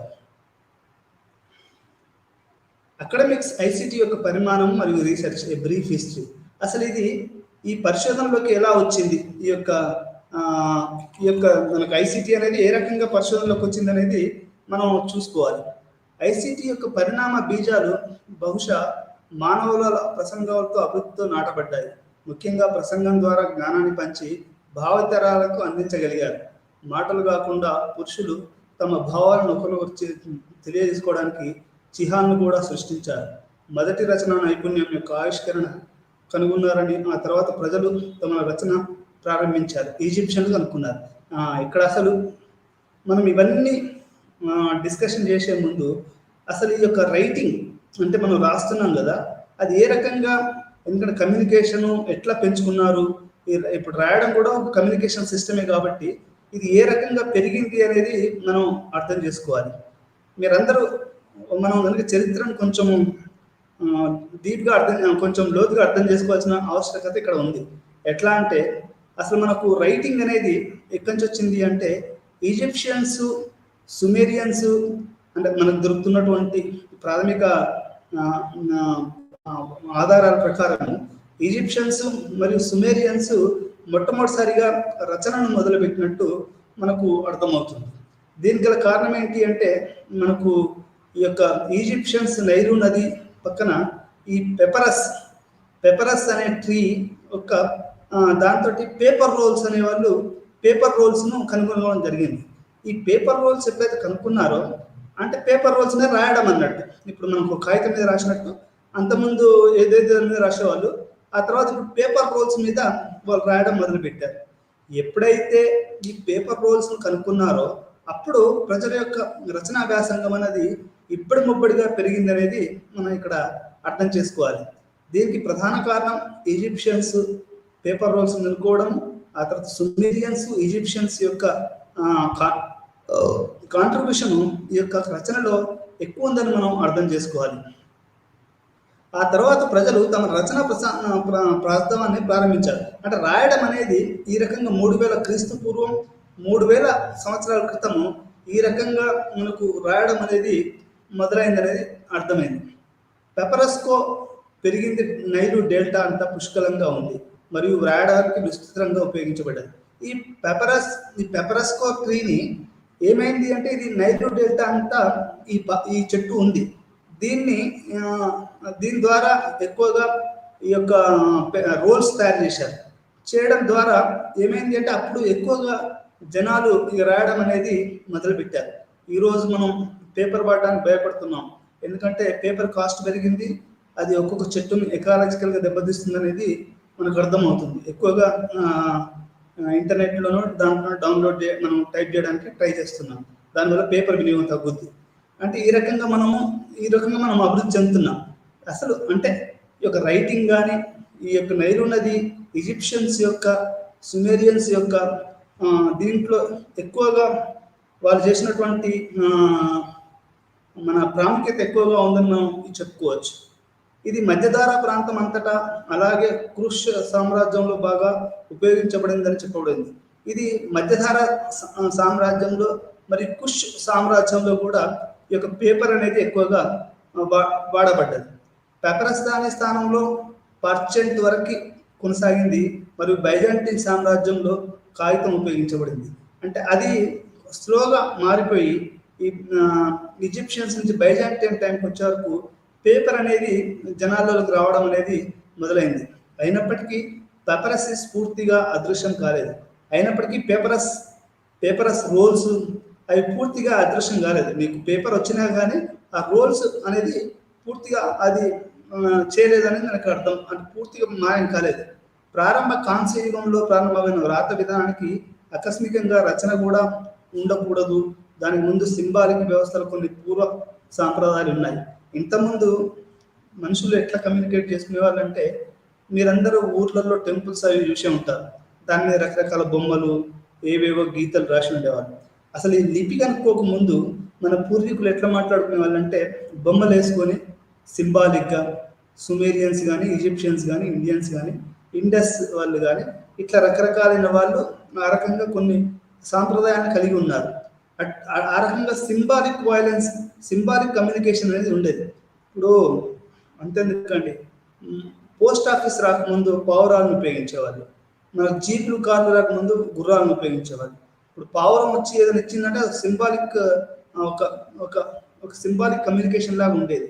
అంటే అట్లాంటి నుంచి మనం బయటపడి కొత్త ఆధునిక యొక్క దీనికి మనం ఈ యొక్క కమ్యూనికేషన్ దానికి వచ్చామని మనం చెప్పుకోవచ్చు. అటువంటి పూర్వపు రూపాలను సరైన వ్రాత రూపంగా తీసుకోలేకపోయినా ఇప్పటికీ ఆధునికకి పూర్వంగా తీసుకోవచ్చు. అంటే వాటిని మనం ఆధునిక రూపాలని చెప్పలేం, కానీ అవి మన యొక్క ఇప్పుడు ఆధునిక దానికి ఒక పునాదిగా ఉన్నాయి మాత్రమని మనం చెప్పుకోవచ్చు. చైనీస్ అక్షరాలు లేదా లోగోగ్రామ్లు అంటే ఒక్కొక్క దేశంలో ఈ రచన అనేది ఒక్కొక్క దేశంలో ఒక్కొక్క రకంగా అభివృద్ధి అయిందండి. ఒక చోట అని కాదు, అంటే ఈజిప్షియన్స్, సుమేరియన్స్ ఆ పేపర్స్ పెట్టడము, రాత కూడా అక్కడి నుంచి మొదలైనా కానీ వేరే దేశాలలో మరి రాత లేదా అంటే ఉంది. Invention of writing is credited ఒక్కొక్క ప్రాంతంలో ఒక్కొక్క రకంగా చెప్పొచ్చు. చైనీస్ అక్షరాలు లేదా లోగోగ్రామ్లు వాటిని ప్రముఖంగా పిలుస్తారు. ప్రపంచంలోని పురాతన రచనా విధానం చైనీస్ అక్షరాలు అనేకం మరియు 10,000 సంఖ్యలో ఉన్నప్పటికీ అవి తూర్పు ఆసియాలో విస్తృతంగా ఉపయోగించబడుతున్నాయి. ఇవి చైనీస్ అక్షర లోగోగ్రామ్ అంటే ఇప్పుడు మనం లోగోలు వేస్తాం కదండి, ఇప్పుడు పుస్తకానికి ఒక లోగో ఉంటుంది, అట్లాంటి లోగో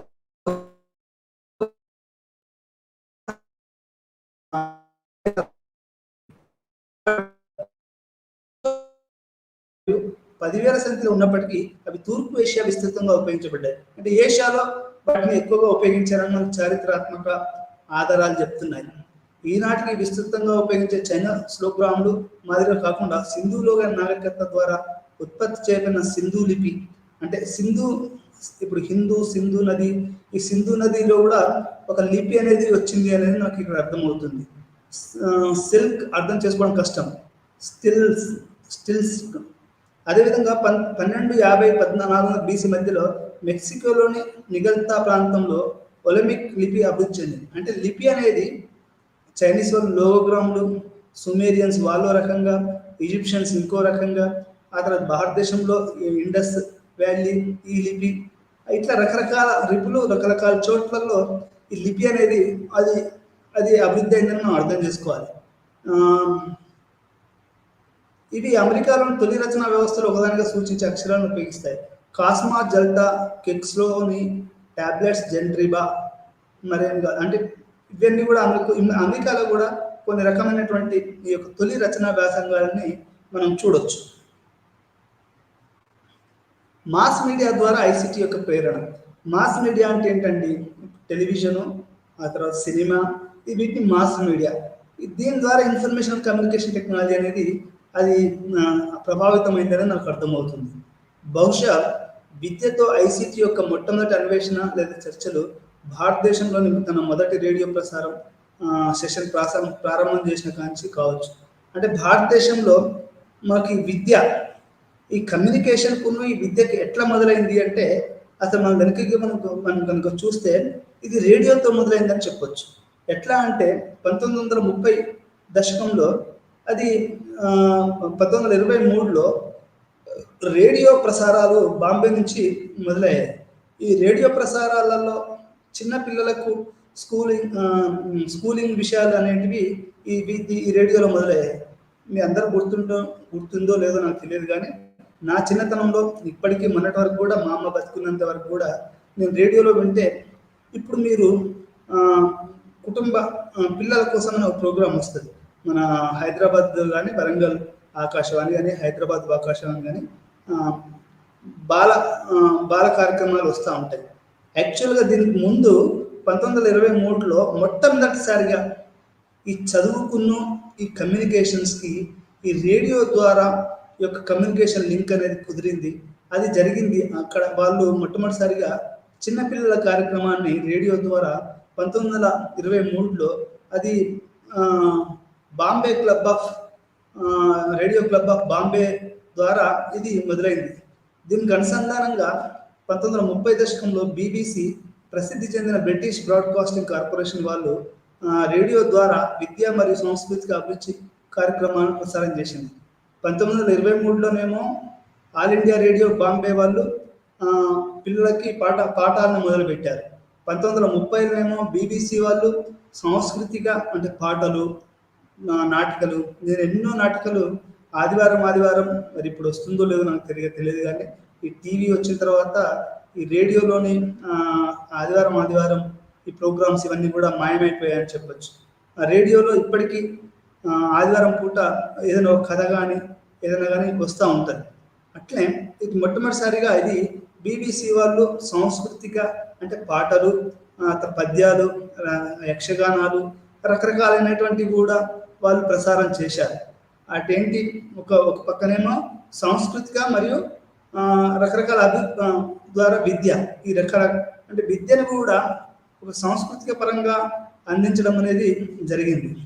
1937లో ఆల్ ఇండియా రేడియో పాఠశాలలకు వెళ్ళే పిల్లల కోసం విద్యా కార్యక్రమాలను ప్రసారం ప్రారంభించింది. 1937లో 23లో మొదలైంది. 1937లో మొట్టమొదటిసారి పాఠశాలకు వెళ్ళే పిల్లల కోసం విద్యా కార్యక్రమాలను ప్రసారం చేయడం అనేది ప్రారంభించిందని అగర్వాల్ గారు చెప్తున్నారు. 2002లో భారతదేశంలో మొట్టమొదటి విద్యా రేడియో స్టేషన్ జ్ఞానవాణి ప్రారంభించబడి చాలా కాలం అయింది. అంటే ఇప్పుడు 2002 అంటే ఇప్పుడు 2023 అంటే 20 సంవత్సరాల క్రితం ఆల్ ఇండియా రేడియో వాళ్ళు ఈ చదువు కోసం ప్రత్యేకంగా జ్ఞానవాణి అని ఒక రేడియో స్టేషన్, ఇప్పుడు మనకు కనుక ఇప్పుడు ఇగ్నో వాళ్ళు ఛానల్ 18 and 20 స్వయం అని ఎట్లా పెట్టుకున్నారో, 2 ఛానల్స్ ఎట్లా కేటాయించారో అట్లే ఈ యొక్క ఆల్ ఇండియా రేడియో వాళ్ళు మా విద్య గురించి జ్ఞానవాణి అని ఈ యొక్క ఒక ఛానల్ను ప్రారంభించడం జరిగింది.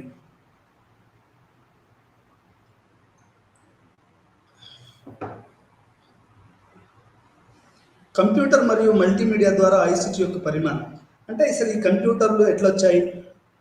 సరే, రేడియో అయిపోయింది, ఇప్పుడు కంప్యూటర్ దొరుకుద్దాం. అసలు కంప్యూటర్లు భారతదేశంలోకి ఎలా వచ్చాయి, దీన్ని ఎట్లా అంటే మాస్ కమ్యూనికేషన్ టెక్నాలజీస్ ఎట్లా వాడాలని, ప్రభుత్వాలు ఏ రకంగా వీటిని వాడాలని చూసాయి అనేది కూడా మనం ఇప్పుడు అది చాలా ప్రముఖమైనటువంటి పరిణామం.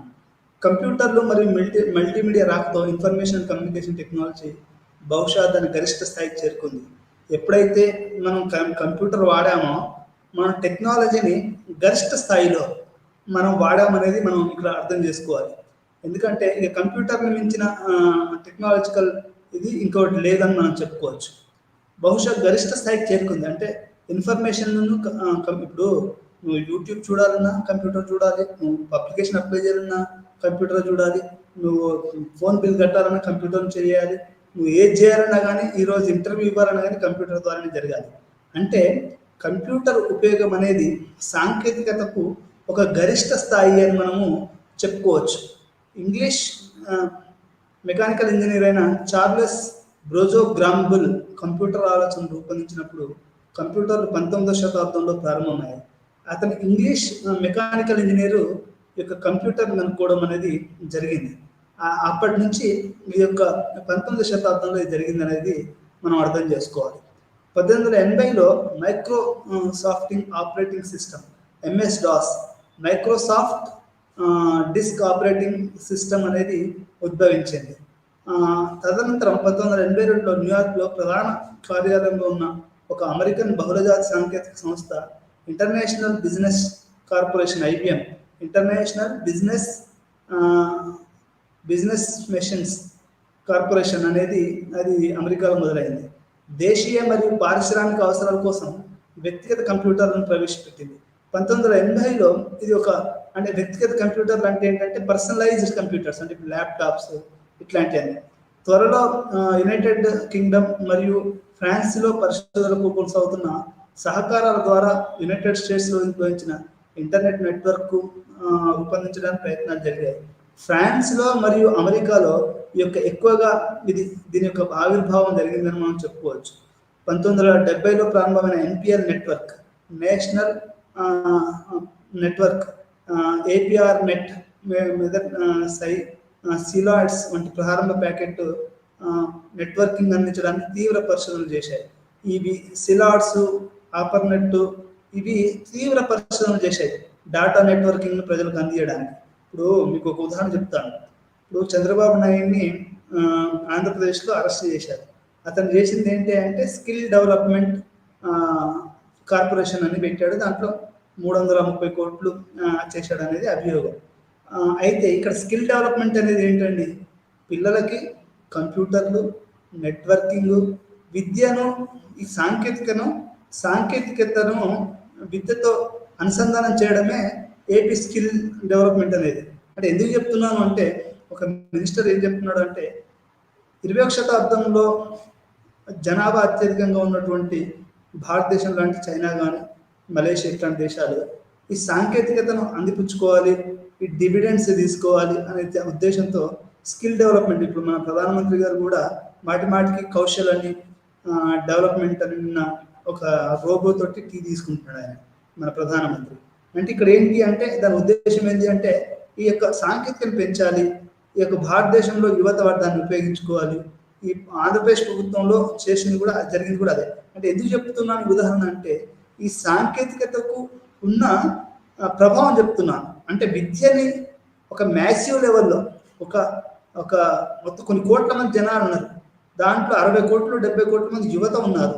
ఆ యువతకు ఎట్లా అందుద్దండి విద్య? ఇప్పుడు గవర్నమెంట్ ఏం చేస్తుందంటే మూక్స్ పెట్టింది, మ్యాసివ్ ఓపెన్ ఆన్లైన్ ఎడ్యుకేషన్ అని. అంటే అట్లా అంటే ఎవరైనా కానీ దాంట్లో చేయొచ్చు. ఎవరైనా అంటే ఇప్పుడు ఇంతకుముందులాగా క్లాస్కి వెళ్ళాలి, ఏదో యూనివర్సిటీ ఆఫ్ హైదరాబాద్నో, ఉస్మానియానో, లేకపోతే ఈ కాకతీయనో, ఈ జేఎన్యూనో చదువుకోవాల్సిన అవసరం లేదు. నువ్వు ఇంట్లో ఉండి బట్టలు కాసుకుంటా ఎట్లా కాసుకుంటా కూడా ఈరోజు నువ్వు మూక్లో కనుక నువ్వు రిజిస్టర్ అయితే నీకు మెటీరియల్ వస్తుంది, చిన్న ఫీజు కట్టి నువ్వు ఎగ్జామ్ రాయొచ్చు. అంటే ఈ యొక్క ఇది ఎట్లా సాధ్యం అండి? విద్యను ఈ టెక్నాలజీ తోటి ఎప్పుడైతే అనుసంధానం చేస్తారో అది మ్యాసివ్, అంటే ఒక మ్యాసివ్, అంటే ఒక విశాలమైన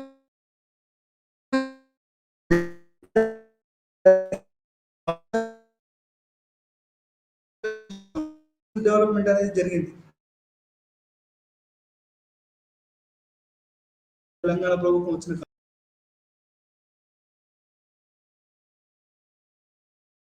నాకు కొంచెం ఆశ్చర్యం వేసింది. అంటే ఈరోజు 21వ శతాబ్దం అనేది నెట్వర్కింగ్, కంప్యూటర్లు ఈ యొక్క గరిష్ట స్థాయికి చేరింది. ప్రతి వాళ్ళు ఈరోజు మీరు ఎగ్జామ్ రిజల్ట్ చూసుకోవాలన్నా కంప్యూటర్లో చూసుకోవాలి, మీరు ఏది చూసుకోవాలన్నా కంప్యూటర్లో సాధ్యం. అది ఇప్పుడు ఇంతకుముందు నేను 10th క్లాస్లో పాస్ అయినప్పుడు, ఇంటర్మీడియట్లో పాస్ అయినప్పుడు, డిగ్రీ పాస్ అయినప్పుడు అది నేను పేపర్లో చూసుకున్నాను, నేను పాస్ అయినా లేదా అని. కానీ ఈ రోజులలో మీకు ఏదైనా 10th అయినా, ఇంటర్మీడియట్ అయినా, డిగ్రీ అయినా, పీజీ అయినా, ఎంఫిల్ అయినా, ఏదైనా మొత్తం కంప్యూటర్ ద్వారానే మీరు పోయి చూసుకోవాలి. ఇప్పుడు నేను మీ సేవలో ఒక 1000 రూపాయలు కరెంట్ బిల్ పెట్టాను, వాడు నాకు తీసుకొని డబ్బులు ఇచ్చేసాడు. అది ఇంతకుముందులాగా నువ్వు లైన్లో నిలబడి ఎలక్ట్రిసిటీ ఆఫీసర్ పోయి చేయాల్సిన అవసరం లేదు. అంటే నీకు మానవాళి యొక్క ప్రతి పనిలో ఈ యొక్క కంప్యూటర్స్ వచ్చాయి. వీటిని గరిష్ట స్థాయిలో ఉపయోగించడం అనేది జరుగుతుంది. ఇది చదువులో కూడా వీటిని అనుసంధానం చేసేసి ఎక్కువ మంది జనాలకు అందించడానికి ప్రయత్నం చేస్తున్నారు. ఈ లెర్నింగ్ మరియు ఐసిటి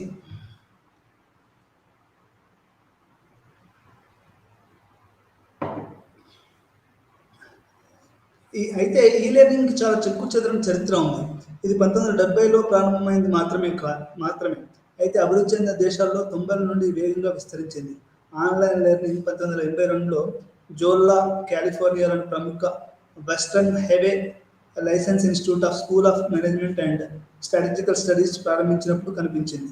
ఇది మొట్టమొదటిసారిగా ఈ ఆన్లైన్, ఇప్పుడు నేనైతే పాఠం చెప్తున్నాను కదా, ఇది ఆన్లైన్. ఇది మొట్టమొదటిసారిగా ఎప్పుడు జరిగిందంటే 1982లో లాజోలాలో అని ఒక బిహేవియర్ స్టడీ సెంటర్ ఉంది.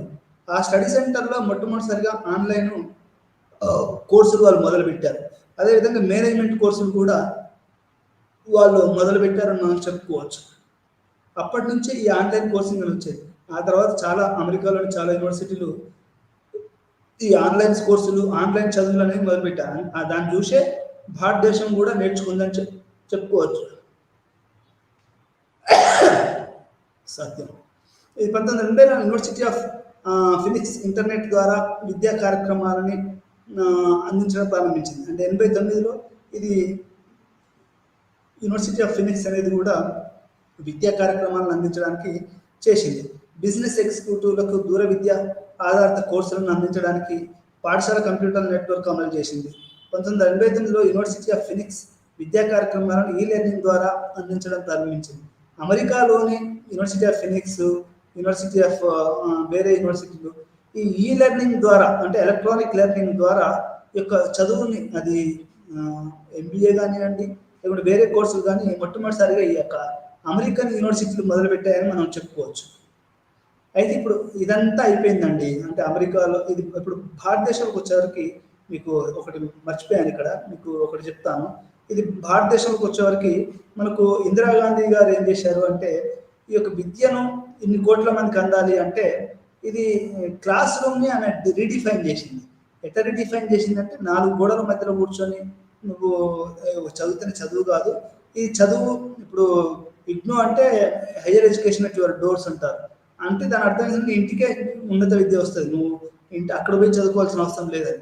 ఆమె 1982లో మొట్టమొదటిసారిగా ఈ యొక్క ఆంధ్రప్రదేశ్ ఓపెన్ యూనివర్సిటీ అని మొదలుపెట్టారు. అంటే ఈ యొక్క విదేశాలను చూసేసి ఇది మొదలుపెట్టారు. అది 1982లో ఆమె మొదలుపెట్టారు. ఆ తర్వాత దానికి తర్వాత అది Ambedkar open university of Hyderabad, అది ఓపెన్ యూనివర్సిటీగా అది మనకు ఇప్పుడు హైదరాబాద్లో ఉంది, జూబ్లీ హిల్స్. దాని తర్వాత 1985లో ఇందిరాగాంధీ గారు దేశవ్యాప్తంగా కూడా ఈ యొక్క చదువు అందరికీ అందాలని ఒక సదుద్దేశంతో 1986 మనకు జాతీయ విద్యా విధాన చట్టం ఏం చెప్తుంది అంటే ప్రతి యూనివర్సిటీ కూడా ప్రతి యూనివర్సిటీకి ఒక డిస్టెన్స్ ఎడ్యుకేషన్ ఉండాలి. అది వేరే పిల్లలకు, ఒక పేద పిల్లలకి వాళ్ళు మామూలుగా కలిసి, ఇప్పుడు ఒక పేదవాళ్ళు ఉన్నారండి హైదరాబాద్లో, వాళ్ళు ఆటో నడుపుకుంటున్నాం లేకుంటే అబ్బాయిలు పనిచేస్తాను, వాళ్ళ అమ్మకో రోగమో ఇంకెవరికో రోగం అంటే వాళ్ళు పనిచేస్తే కానీ ఇల్లు గడవదు అనుకోండి. వాళ్ళు ఎట్లా అంటే అది దూర విద్య ద్వారా వాళ్ళు ఎక్కువగా, ఇప్పుడు మీకు సేల్స్ పిల్లలు కానీ లేకపోతే లేబరర్స్ కానీ ఇంట్లో కూర్చున్న స్త్రీలు కానీ వంటలు చేసి లేకపోతే భార్య భర్తలకు ఉపయోగపడడం వీళ్ళందరూ కూడా ఈ దూర విద్యనే ఒక వరం అని చెప్పుకోవచ్చు. ఎట్లా అంటే దీని ద్వారా మనము ఏదైనా కోర్స్ చదవచ్చు. అంటే ఇక్కడ ఇందిరాగాంధీ దీన్ని ఆమె రాడికలైజ్ చేసింది అనేది మనకి ఇగ్నో పుస్తకాల్లో రాయబడ్డది. అంటే ఉన్నత విద్యను ప్రజాస్వామీకరించింది. ఈ యొక్క ఉన్నత విద్యను ఎట్లా ప్రజాస్వామీకరించాలి అంటే మ్యాసివ్ కంప్యూటర్ టెక్నాలజీస్ని వీటిని ఉపయోగించేసేసి అది ఈ యొక్క ఉన్నత విద్యను ఉన్నత విద్య అంటే ఉన్నత కులాలు ఉన్నత వర్గాలే కాదు, ఇది పేద ప్రజలు ఎవరైనా చదవచ్చు అనేది మనకి ఇగ్నో ద్వారా. అంటే ఇది ఈ లెర్నింగే, ఇగ్నో అనేది ఈ లెర్నింగ్, డిస్టెన్స్ లెర్నింగ్ ఇవన్నీ కూడా ఈ యొక్క ఇందులో భాగంగా వచ్చాయని మనం చెప్పుకోవచ్చు. సోషల్ సైన్సెస్లో ఐసిటి, అంటే సోషల్ సైన్సెస్లో ఎట్లా వచ్చింది ఐసిటి అనేది మనం చెప్పుకోవచ్చు. సోషల్ సైన్సెస్లో 3 భాగాలుగా మనం దీన్ని విభజించవచ్చు. మనం ఇన్ఫర్మేషన్ అండ్ కమ్యూనికేషన్ టెక్నాలజీని ప్రీ రీసెర్చ్లో ఎట్లా ఉపయోగిస్తాము. రెండోది ఇన్ఫర్మేషన్ కమ్యూనికేషన్ టెక్నాలజీస్ని రీసెర్చ్ డేటా కలెక్షన్స్లో ఎట్లా ఉపయోగిస్తాము. మూడోది ఇన్ఫర్మేషన్ కమ్యూనికేషన్ టెక్నాలజీస్ని డేటా అనాలిసిస్ మరియు దాని యొక్క అనాలిసిస్ ఎట్లా ఉపయోగిస్తాం అనేది కూడా అది 3వ పద్ధతిగా మనం చెప్పుకోవచ్చు. ఈ 3 రకాలైనటువంటి ఐసిటి అనేది మన ముందుందని చెప్పుకోవచ్చు.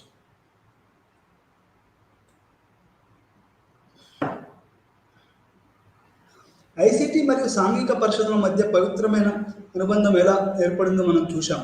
అంటే ఈ రకంగా ఈ యొక్క సాక్రెడ్ రిలేషన్ అని చెప్తాం. ఈ రెండింటి మధ్యలో ఏర్పడ్డదని మనం చెప్పుకోవచ్చు.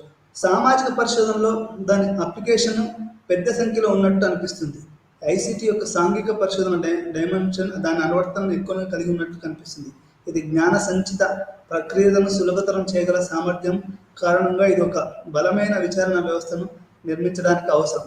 అంటే ఈ యొక్క సామాజిక శాస్త్రాలలో ఇప్పుడు మీరు హిస్టరీ తీసుకున్నా, పొలిటికల్ సైన్స్ తీసుకున్నా, ఆంథ్రోపాలజీ తీసుకున్నా, సోషియాలజీ తీసుకున్నా, ఎకనామిక్స్ తీసుకున్నా, ఈరోజు ఇన్ఫర్మేషన్ మనకు ఐసిటి అనేది లేకుండా అసలు పరిశోధన అనేది అసాధ్యమైన స్థాయికి ఏరింది. ఎందుకంటే మీరు ఒక రీసెర్చ్ తీసుకుంటే ఒక రివ్యూ ఆఫ్ లిటరేచర్ చేయాలనుకోండి. ఇప్పుడు నేను ఇస్లాం మీద రీసెర్చ్ చేస్తున్నాను. ఇస్లాం మీద ఇంతకుముందు ఎవరెవరు రాశారు, ఇండియాలో ఎవరు రాశారు ఇండియన్ ముస్లిమ్స్ గురించి, ఆ రివ్యూ ఆఫ్ లిటరేచర్ చేయాలి అంటే అది గూగుల్ ద్వారా సాధ్యము. మనకు లైబ్రరీలో పుస్తకాలు ఉండొచ్చు, కానీ మనకు గూగుల్ ద్వారా ఏమవుతుంది అంటే మనకు ఆ అప్పటి వరకు ఉన్నటువంటి మొత్తం సమాచారాన్ని అనేది ఎవరెవరు రాశారు అనేది మన కళ్ళ ముంగట ఉంచుతుంది. అది పెద్ద సంఖ్యలో ఉందని మనకు అర్థమవుతుంది. సామాజిక పరిశోధనకు ఐసీటీ అపారమైన సహాయం చేయగల రంగాలను మనం చూసాం. సామాజిక పరిశోధనలో ఈరోజు ఐసీటీ లేకపోతే అసలు మనం ఎంతో వెనుకబడి ఉన్నాం. నిన్ననో ఏమో నేను ఒక ఏదో యూట్యూబ్లో ఒక ఛానల్ చూస్తూ ఉన్నాను.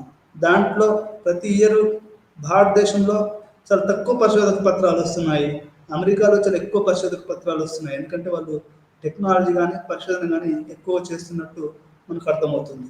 ఈ రకంగా ఐసీటీ అనేది మనకు 3 వర్గాలుగా అది విభజించవచ్చు. అదేంటి అంటే ICT in pre research, ICT in data collection, ICT in data analysis and కంక్లూజన్లో ఈ మూడు ప్రధానమైనటువంటి భాగాలైన 3 భాగాలలో కూడా మనకు ఐసీటీ పనిచేస్తుంది అనేది అర్థం చేసుకోవాలి. ప్రీ డేటాలో ICT application, social ICT application మరియు సేకరణ మరియు విశ్లేషణ. సాంఘిక పరిశోధన యొక్క ఐసీటీ యొక్క నిర్ణయం పరిశోధన రూపకల్పన యొక్క ప్రతి దశను గుర్తించవచ్చు. పరిశోధన రూపకల్పన యొక్క దశలో ప్రతి దాన్ని అన్వేషించేటప్పుడు ఐసీటీ ఎలా చేరిందో మనం అర్థం చేసుకోగలుగుతాం. ఈ స్థాయిలో ఐసీటీ యొక్క ఉపయోగాన్ని అర్థం చేసుకోవడానికి డేటా విశ్లేషణతో దశ ప్రారంభమవుతుంది. అంటే మనం ఏదైనా ఒకదాన్ని విశ్లేషణ చేయాలి అంటే అది ఇన్ఫర్మేషన్ టెక్నాలజీ గూగుల్లో కానివ్వండి, లేకుంటే సెర్చ్ ఇంజన్ల ద్వారా కానిపిస్తే, ఇప్పుడు నా పుస్తకము దీంట్లో రాబోతుంది, ఇది శోధ్ గంగాలో రాబోతుంది. ఇప్పుడు శోధ్ గంగా లాంటివి, గూగుల్ స్కాలర్ లాంటివి, లేకుంటే ఇవన్నీ కూడా ఇవి ఇంతకుముందు జరిగినటువంటి మనకు పరిశోధనలు అవి తెలియజేస్తాయి. సాహిత్య సమీక్ష, ఏదైనా కానీ ఒక పరిశోధన మొదలు పెట్టేటప్పుడు దానికి సంబంధించినటువంటి సాహిత్యాన్ని మనం చదవచ్చు. ఇప్పుడు మీరు స్త్రీవాదం తీసుకున్నారు అనుకోండి, స్త్రీవాదంలో అప్పటివరకు ఎవరెవరు రాశారు, మైనారిటీ మీద తీసుకుంటే ఎవరు రాశారు, దళితుల మీద తీసుకుంటే ఉదాహరణకి దళితుల మీద మీరు ఒక రీసెర్చ్ చేయాలి, తెలంగాణలో దళితుల పరిస్థితి ఏంటి అని మీరు చేస్తే దానికి సాహిత్య సమీక్ష చేయాలి. తెలంగాణలో ఇంతమంది ఎవరెవరు దళితుల మీద చేశారు, ఏ రంగాల్లో చేశారు అనేది మనం చూడవలసి ఉంటుంది. ప్రశ్నలోని సమస్య గురించి మనం ఇప్పటికే నేర్చుకున్న వాటిని ఆర్టికల్ స్పష్టంగా తెలియజేయాలనుకుంటున్నాం. ఉదాహరణకి మీరు మాదక ద్రవ్యాల వ్యసనం పనిచేస్తుంటే ఆ అంశంపై చేసిన అన్ని గత పరిశోధన నుండి క్లుప్తంగా తగినంత నేర్చుకుందామని స్పష్టంగా తెలియజేయాలి. ఇప్పుడు మీరు డ్రగ్స్ అబ్యూస్ ఉంది, ఇప్పుడు సిటీలోనే ఎక్కువగా ఈ యొక్క డ్రగ్ ఎక్కువ వాడతారు. ఇప్పుడు మీరు మ్యారేజోనా కానివ్వండి, లేకుంటే ఇట్లాంటివన్నీ కూడా మాదక ద్రవ్యాలు ఇవన్నీ కూడా సిటీలో తెల్లగా ఉంటుంది చెరస్ అని, అది కూడా ఎక్కువ సిటీలో వాడతారు.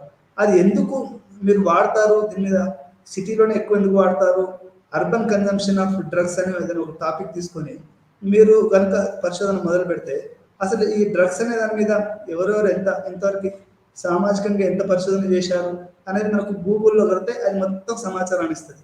మనం అప్పుడు మొత్తం చేయాలి, లైబ్రరీలో కూడా చూడాలి. అప్పుడు అమెరికన్ లైబ్రరీ కానీ హైదరాబాద్ లైబ్రరీ ఇవన్నీ కూడా చూడాలి. ఒక పక్క ఈ గూగుల్ సెర్చ్ ఇంజిన్లో కూడా చూడాలి. ఈ రకంగా సాహిత్య సమీక్ష తప్పనిసరిగా మనకు అవసరం ఉంటుంది. ఇది అసమానతలు మరియు విభేదాలను సూచించాలి. అంటే మనకి ఇంతవరకు జరిగిన పరిశోధన ఏంటి, కొత్తగా మనం ఏం అనుకోవాలి. ఇప్పుడు ఆడవాళ్ళు కూడా, ఇప్పుడు ఉదాహరణకి స్కూల్ పిల్లలు ఉన్నారు, ఇంతకుముందు ఎట్లా ఉండేది అంటే ఈ యొక్క డ్రగ్స్ అనేటివి ఓన్లీ యువత మగపిల్లలు మాత్రమే తీసుకునేవాళ్ళు, అంటే యువకులు తీసుకునేవాళ్ళు. కానీ ఈరోజు ఏంటి, అది చిన్నపిల్లలు కూడా, ఇప్పుడు హైదరాబాద్ పబ్లిక్ స్కూల్ లాంటి కొన్ని స్కూళ్ళల్లో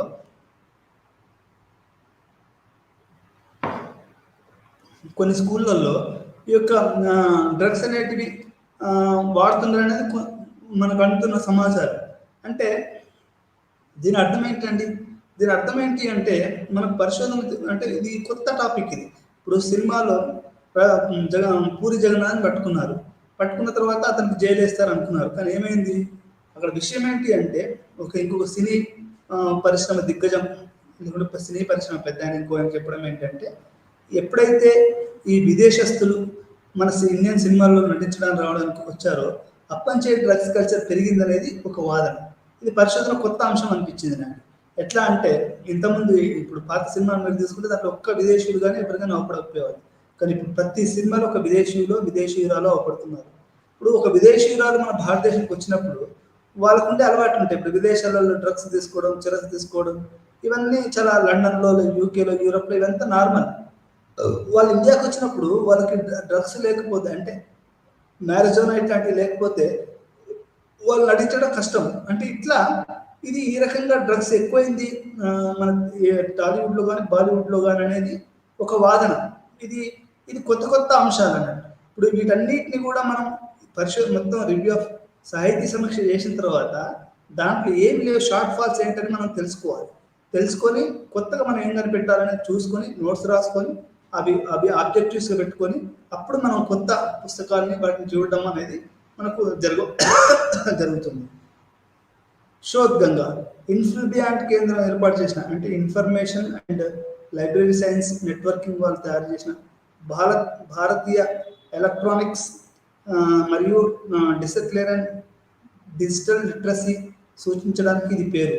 ఇన్ఫ్లుబియాంట్ అంటే ఏంటంటే భారతీయ ఎలక్ట్రానిక్ మరియు డిజిటలైజేషన్ రిప్రాజిటరీ, అంటే వీటన్నిటికి కూడా ఇన్ఫ్లుబియాంట్ అంటే ఈ భారతీయ సంబంధించినటువంటి ఒక కేంద్రం అన్నట్టు. అది ఎట్లా అంటే ఎలక్ట్రానిక్స్ను ఈ యొక్క పరిశోధన దానికి అది ఒక కేంద్రం అనేది మనకు అర్థమవుతుంది. ఇన్ఫ్లుయెంట్ సెంటర్ ఏర్పాటు చేసిన భారతీయ ఎలక్ట్రిక్స్ స్మెర్ డిసర్టేషన్ డిజిటల్ లిటరసీ గుర్తించడానికి శోధ్ గంగా అనే పదం రూపొందించబడింది. అంటే వీళ్ళు ఈ యొక్క భారతదేశం ఏర్పాటు చేసిన యొక్క ఎలక్ట్రానిక్ మరియు డిజిటల్ లిటరసీ రిసోర్స్ సెంటర్ ఏదైతే ఉందో వాళ్ళు శోధ్ గంగా అనే ఒక సెర్చ్ ఇంజిన్ పెట్టారు. దీంట్లో డేటాబేస్ మొత్తం పెడతారు. ఇప్పుడు యూనివర్సిటీ ఆఫ్ హైదరాబాద్ వాళ్ళు ప్రతి థీసిస్ని కూడా వాళ్ళు శోధ్ గంగాలో పెడుతున్నారు. అంటే దానివల్ల ఏమవుతుందంటే వాళ్ళు చేసిన పరిశోధన ప్రపంచం మొత్తానికి తెలుస్తుంది. ఇప్పుడు ఉదాహరణకి మా ఫ్రెండ్ ఆంథ్రోపాలజీలో పిహెచ్డి చేశాడు. చేసిన తర్వాత అతను పిహెచ్డి శోధ్ గంగాలో ఉండడం వల్ల అది లండన్లో ఒక ఆమె చూసి ఆయన దగ్గరికి వచ్చింది. అది నేను ఆమెకు కొంచెం హెల్ప్ చేశాను. అంటే ఇక్కడ ఉదాహరణ ఏంటంటే ఈ శోధ్ గంగా అనేది ఒకవేళ అన్ని పిహెచ్డీలు దాంట్లోకి వస్తే ప్రపంచంలోని అందరూ కూడా వాళ్ళు చేసే రీసెర్చ్ మన యొక్క రీసెర్చ్ని వాళ్ళు ఉపయోగిస్తారు అనేది మనం చెప్పవలసినటువంటి విషయం. ఇది హ్యూలెట్ ప్యాకర్డ్ సహకారంతో మెసాచ్యూసెట్స్ ఇన్స్టిట్యూట్ ఆఫ్ టెక్నాలజీ వల్ల అభివృద్ధి చేయబడిన డీస్పేస్ అనే లిటరసీ ఉపయోగించబడి ఏర్పాటు చేయబడింది. ఇది మెసాచ్యూసెట్స్ ఆఫ్ టెక్నాలజీ. ఇది మిట్ అనేది ప్రపంచంలోనే ఇది చాలా ఆధునికమైనటువంటి యూనివర్సిటీ. ఇక్కడ మనకు నామ్ చామ్స్కీ ఆయన కూడా పనిచేస్తున్నాడు. ఇది వీళ్ళు ఏర్పాటు చేశారు వీళ్ళ సహకారంతో అనేది మనం అర్థం చేసుకోవాలి. మెండలి లండన్లో ఉన్న ఒక సంస్థ. ఇది విద్యా పరిశోధనకు అవసరమైన ఉత్పత్తులు మరియు సేవల ప్రదాత. ఇది ఇన్ఫర్మేషన్ దాంట్లో దాని సేవకు ప్రసిద్ధి చెందింది. ఇది పరిశోధన పత్రాలు నిర్వహించడానికి మరియు భాగస్వామ్యం చేయడానికి విస్తృతంగా ఉపయోగించబడుతుంది. ఇది పండితుల కథనాల కోసం గ్రంథ పట్టికను రూపొందిస్తుంది. మెండలి కోసం మా సాహిత్య సమీక్ష చాలా బలమైన డేటా సెట్ను కలిగి ఉండడానికి ఈ విధులు బాగా సహాయపడతాయి. ఇది మెండలి అనేది ఇది రీసెర్చ్కి సంబంధించినటువంటి అన్ని వ్యాసాలని పరిశోధనకు అవసరమైనటువంటి ఉత్పత్తుల్ని, అప్పుడు ఇంటర్నెట్ కావచ్చు, కంప్యూటర్లు కావచ్చు, పుస్తకాలు కావచ్చు, డేటాబేస్ కావచ్చు, రిఫరెన్సెస్ కావచ్చు, ఇవన్నీ కూడా ఇది కలిగి ఉంటుందని మనం అర్థం చేసుకోవాలి. దాంతోపాటు మన సాహితీ సమీక్షలో మనం ఉపయోగించే కథనాలను ఉదహరించడానికి జాగ్రత్త తీసుకుంటున్నారు. అంటే మనం సాహితీ ఒక రివ్యూ ఆఫ్ లిటరేచర్ చేసేటప్పుడు ఎట్లాంటి కథనాలను మనం ఉదహరించవచ్చు, అసలు ఉందా లేదా అనేది కూడా ఈ మెండలి అనేది బాగా ఉపయోగపడుతుంది అనేది మనం అర్థం చేసుకోవాలి. గూగుల్ స్కాలర్ అనేది పబ్లిషింగ్ మరియు విభాగాల సేకరణలో పాండిత సాహిత్యం యొక్క పూర్తి డేటాను సూచించే విధంగా యాక్సెస్ చేయగల వెబ్ శోధన ఇంజన్. గూగుల్ స్కాలర్ అనేది నువ్వు ప్రపంచంలో ఏ స్కాలర్ ఏం రాసినా కానీ నువ్వు దాంట్లో టైప్ చేయగానే వాళ్ళు చేసినటువంటిది వస్తుంది. ఇది నవంబర్ 2004 నుండి ప్రారంభమైంది మరియు ఇప్పటి నుండి ఇది చాలా పీర్ రివ్యూడ్ ఆన్లైన్ అకాడమిక్ జర్నల్స్ను, పుస్తకాలను, కాన్ఫరెన్స్లను, థీసిస్లు మరియు డిజర్టేషన్లు, ప్రీప్రింట్లు, సారాంశాలు, సాంకేతిక నివేదికలు. ఇప్పుడు పాపులేషన్ సెన్సెస్ ఉందనుకోండి, అది అట్లాంటివి కూడా. పాపులేషన్ సెన్సెస్ అంటే మీకు ఇంతకుముందు ఓన్లీ లైబ్రరీలో దొరికే ఇంతలా పుస్తకాలు. ఇప్పుడు అదే మనం సెన్సెస్ వెబ్సైట్ పోయాం అనుకోండి, మొత్తం డేటా మనకు ఆన్లైన్లో దొరుకుతుంది. అదేవిధంగా గూగుల్ స్కాలర్ కూడా ఒక అంతర్జాలం సంబంధించినటువంటి ఒక ఇదన్నట్టు. ఇంకా అన్ని నివేదికలు, రీసెర్చ్లు, పీర్ రివ్యూడ్, అకాడమిక్ ఇవన్నీ కూడా ఉంటాయనేది మనం అర్థం చేసుకోవాలి. గూగుల్ స్కాలర్ యొక్క శోధన ఫలితాలు వాణిజ్య పత్రికల కథనాలను ఫీడ్ చేస్తాయి కాబట్టి తరచుగా మనం కథనం యొక్క సారాంశం, అనులేఖనం, ఆకృతిని మాత్రమే యాక్సెస్ చేయగలరు. అంటే ఈరోజు వాణిజ్య పత్రికలు ఉన్నాయి కాబట్టి ఈ గూగుల్ స్కాలర్లో ఎట్లా ఉంటుందంటే దాంట్లో అబ్స్ట్రాక్ట్ మాత్రమే ఉంటుంది, పూర్తిగా ఉండదు. లేకపోతే మొత్తం కాపీ చేసే అవకాశం ఉంది కాబట్టి అబ్స్ట్రాక్ట్స్ మాత్రమే ఉంటాయి అనేది మనం ఇక్కడ అర్థం చేసుకోవాలి. డేటాలో ఐసిటి అప్లికేషన్ మరియు విశ్లేషణ. మనం డేటా సేకరణ చేసేటప్పుడు ఐసిటి అనేది చాలా పనికొస్తుంది. ఎట్లా అంటే ఇప్పుడు మనం డేటా ఒక క్వశ్చన్ రాసాం అనుకోండి, ఆ క్వశ్చన్ ప్రింట్అవుట్ తీసి దాన్ని అట్లా ఉపయోగించాలి. ఆ తర్వాత మనం తీసుకొచ్చిన డేటాని మనం ఎంటర్ చేయాలి. ఇట్లా ప్రతి దశలో మనం ఇన్ఫర్మేషన్ తీసుకురావడానికి, డేటాను ఎంట్రీ చేయడానికి కూడా ఈ యొక్క ఐసిటి ఉపయోగపడుతుంది. డేటా సేకరణ అనేది సామాజిక పరిశోధన యొక్క సరైన దశగా మిగిలిపోయింది. దీని ద్వారా పరిశోధకుడు తాను అధ్యయనం చేయాలనుకున్నటువంటి డేటాను సేకరిస్తాడు. ఇది ఇచ్చిన ఫెడ్లో మనం అధ్యయనం చేయాలనుకున్నప్పుడు వేరియబుల్స్ను, సమాచారాన్ని సేకరించడం మరియు కొలిచే ప్రక్రియ. ఇది పరిశోధకుడు తాను అధ్యయనం చేయదలుచుకుంటున్న వేరియబుల్స్ సంబంధించిన ప్రశ్నలకు సమాధానం ఇవ్వడానికి మరియు చివరి తన ఫలితాన్ని ప్రదర్శించడానికి అనుమతిస్తుంది. అంటే ఈ డేటా కలెక్షన్ అనేది వేరియబుల్స్, ఇప్పుడు ముస్లిమ్స్, క్రిస్టియన్స్, హిందూస్ వాళ్ళ మధ్య సంబంధాలు ఎట్లా ఉన్నాయి అనేది మనం తెలుసుకోవాలంటే ఈ 3 వేరియబుల్స్, ఈ 3 వేరియబుల్స్లో ఎట్లా ఉంది వాతావరణం తెలుసుకోవడానికి డేటాలను ఐసిటి అప్లికేషన్ మరియు విశ్లేషణలో ఇది మనకు పనికొస్తుంది అనేది ఇక్కడ అర్థమవుతుంది. ప్రతి క్రమశిక్షణ యొక్క ప్రాధాన్యతలతో సమకాలీన పద్ధతులు మారుతున్నప్పటికీ దాని అనుబంధ సాధనంతో పాటు డేటా సేకరణ అనేది అన్ని పరిశోధన ప్రాజెక్టులు అనివార్యంగా ముఖ్యంగా అంశం మిగిలిపోయిందని అర్థం చేసుకోవాలి. పరిశీలన అంటే రీసెర్చ్, అంటే ప్రయోగాలు, సర్వే పరిశోధన, గణాత్మక క్షేత్ర పరిశోధన, సామాన్య మరియు మూల్యాంకన పద్ధతులు వంటి వివిధ పరిశీలన పద్ధతులు గూగుల్ స్కాలర్స్తో పోలిస్తే దాదాపు 99.33 మిలియన్లు లేదా దాదాపు 85% వెబ్లో, 114 మిలియన్ల ఆంగ్ల భాష పాండిత్య పత్రాలను కనుక్కోవచ్చు. అంటే మనం కొన్ని మిలియన్స్ అండి, 1 కాదు 2 కాదు, కొన్ని మిలియన్స్ అయినటువంటి పరిశోధన పత్రాలు అనేటివి ఈరోజు మనకు 99.33 మిలియన్ పరిశోధన పత్రాలు అనేటివి ఈరోజు మనకు ఉన్నాయంటే మీరు ఊహించుకోండి. అంటే ఏ స్థాయిలో ఈరోజు మనకు గూగుల్ సెర్చ్ ఇంజన్ మన జీవితం మొత్తం కళ్ళన్ని మొత్తం ఇట్లా నల్లగా రావాలండి దాని మీద కూర్చుంటే. అంత ఇన్ఫర్మేషన్ అది ఇస్తూ ఉంటుంది, అది ఒక సముద్రం. అందుకనే మనకు అబెండెన్సీ ఆఫ్ మనకు ఇన్ఫర్మేషన్ ఉంది, కానీ క్వాలిటీ ఇన్ఫర్మేషన్ అనేది ఈరోజు జనాలు వెయిట్ చేస్తున్నారు. ఏదో చేయడం అనేది వేస్ట్. క్వాలిటీ ఇన్ఫర్మేషన్ అనేది ఈరోజు జనాలు కోరుకుంటున్నారు. Today we are living in the world of information, but what we need is quality information అనేది ఈరోజు మనం అర్థం చేసుకోవాలి. అది రీసెర్చ్ అయినా కానీ, మానవ సంబంధం ఏదైనా కానీ. సాహిత్య సమీక్ష తర్వాత సంభాషితవల్కరణ, కార్యాచరణ మరియు పద్ధతులను ఎంపుకోవడం సమయానికి వస్తుంది. సమాజ శాస్త్రవేత్తలు ఉపయోగించే పద్ధతుల్లో ప్రయోగాలు అత్యంత కఠినంగా నియంత్రించబడతాయి. సర్వే పరిశోధన మరో సామాజిక శాస్త్రంలో అత్యంత ప్రజాదరణ పొందిన పద్ధతిలో ఒకటి. ఈ రకమైన పరిశోధన ప్రజలను ప్రశ్నలు అడగడం ద్వారా డేటాను సేకరించడంలో నిమగ్నం ఉంటుంది. ఇప్పుడు నేను కూడా 10-12 ప్రశ్నలు పెట్టుకొని ముస్లిం టెర్రరిస్టులని అంటున్నారు కదా, మీ యొక్క అభిప్రాయం ఏంటి, దాన్ని మార్చడానికి గల కారణాలు ఏంటని ఒక ప్రశ్న ఉంది. అంటే ఇది చాలా popular way of doing research by the social scientist. So ఈ రకంగా ఇది చాలా చాలా నిమగ్నమే ఉంటుంది. మనకు తెలిసినట్టుగా స్వీయ నిర్వహణ ప్రశ్నపత్రాల ద్వారా లేదా ఇంటర్వ్యూల ద్వారా వీటిని చేయవచ్చు. ఇంటర్వ్యూలు టెలిఫోన్ల ద్వారా లేదా ముఖాముఖి 2 కావచ్చు. ఇప్పుడు ఇంటర్వ్యూ అనేది నేను చాలా మంది ఫోన్ల ద్వారా చేసిన. ఎయిర్సెల్ సిమ్ తీసుకొని, ఎయిర్ సిమ్ కొంచెం చీప్గా ఉంటుంది కాబట్టి దాన్ని మాట్లాడి చాలామంది ఓల్డ్ సిటీ వాళ్ళని ఫోన్లో మాట్లాడి, కొంతమంది ప్రత్యక్షంగా కలిశాను. ఈ రకంగా నేను ఓల్డ్ సిటీలో రీసెర్చ్ చేయడం అనేది జరిగింది. క్వాంటిటేటివ్ క్వాలిటేటివ్ వేరియబుల్స్, 2 వేరియబుల్స్ ఉంటాయి, క్వాంటిటేటివ్ మరియు క్వాలిటేటివ్. సామాజిక మరియు ప్రవర్తన శాస్త్రాల యొక్క ప్రధాన లక్ష్యాలు ఒకటి మానవ లక్షణాలు లేదా లక్షణాలు వివరించడం సహాయపడుతుంది. ఉదాహరణకి విద్యార్థినులు మహిళా ఉపాధ్యాయులతో ఎందుకు సంతోషంగా ఉన్నారో తెలుసుకోవాలనుకోవచ్చు, లేదా దీనికి విరుద్ధంగా దీన్ని అర్థం చేసుకోవడానికి ఒక మార్గం ఏంటంటే మనం అధ్యయనం చేస్తున్న నమూనాకు సంబంధించిన డేటాను సేకరించడం. వేరియబుల్స్ అనేది నాణ్యత లేదా మారుతూ ఉండే నిర్దిష్ట లక్షణం, దాని పరిణామం మారకుండా ఉంటే దాన్ని స్థిరంగా పిలవడం మంచిది.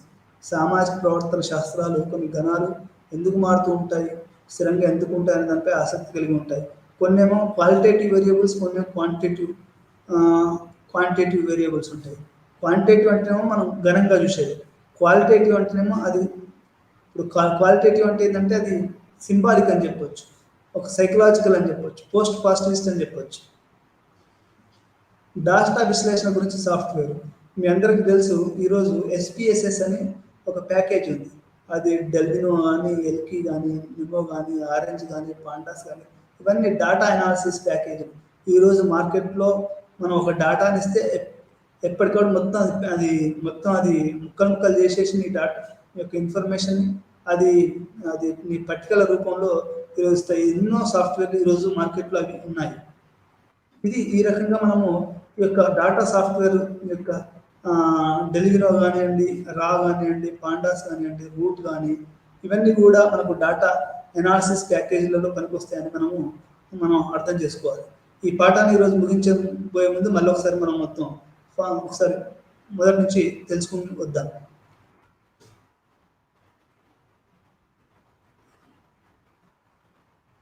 ఈరోజు మనం సామాజిక శాస్త్రాలలో ICT తెలుసుకున్నాము. ఆ తర్వాత ICT అనే సోషల్ సైన్సెస్లో ఎట్లా ప్రభావితం చేస్తుందో తెలుసుకున్నాము. సామాజిక శాస్త్ర పరిశోధనలో వచ్చిన మార్పులను తెలుసుకున్నాము. మరియు ఈ యొక్క ICTకున్న సోషల్ సైన్సెస్లో ఉన్న బంధాన్ని గురించి తెలుసుకున్నాము. ఆ తర్వాత పరిచయంలో అసలు ICT అనేది ఏ రకంగా ఉద్భవించింది, దాని యొక్క పుట్టుకేంది అనేది కూడా మనం తెలుసుకున్నాము. అదే రకంగా ఫేస్బుక్, ట్విట్టర్, ఇన్స్టాగ్రామ్ వంటి సోషల్ నెట్వర్కింగ్ ఈరోజు ప్రపంచాన్ని అత్యాధునిక వర్గంగా ఎట్లా ఉన్నాయనేది కూడా మనం తెలుసుకున్నాము. అకాడమిక్స్లో యొక్క ICT ఎట్లా వచ్చింది, నేను ఇంతకుముందు ఇంతకుముందు కమ్యూనిస్ట్ ప్రొఫెసర్లు వాడకపోయేవాళ్ళు, ఇప్పుడు అందరూ వాడుతున్నారు అనేది మనం అర్థం చేసుకోవాలంటే ఈ ICT అనేది ప్రతి జీవితంలోకి చొచ్చుకొని వచ్చిందని చెప్పుకోవచ్చు. ఆ మధ్యలో ఒక జోక్ అంటుండే, సెల్ ఫోన్ అయిపోతే వాడు డల్ అయిపోయి కింద పడిపోయేటాడు అంటే అంత కమ్యూనికేషన్ ఉంటుంది అన్నట్టు మనిషికి సెల్ ఫోన్కి. అతను బోర్నా లేకపోయినా కానీ సెల్ ఫోన్ ఎప్పుడు మాత్రం పక్కన పడుకొని కొనుక్కోవాలి.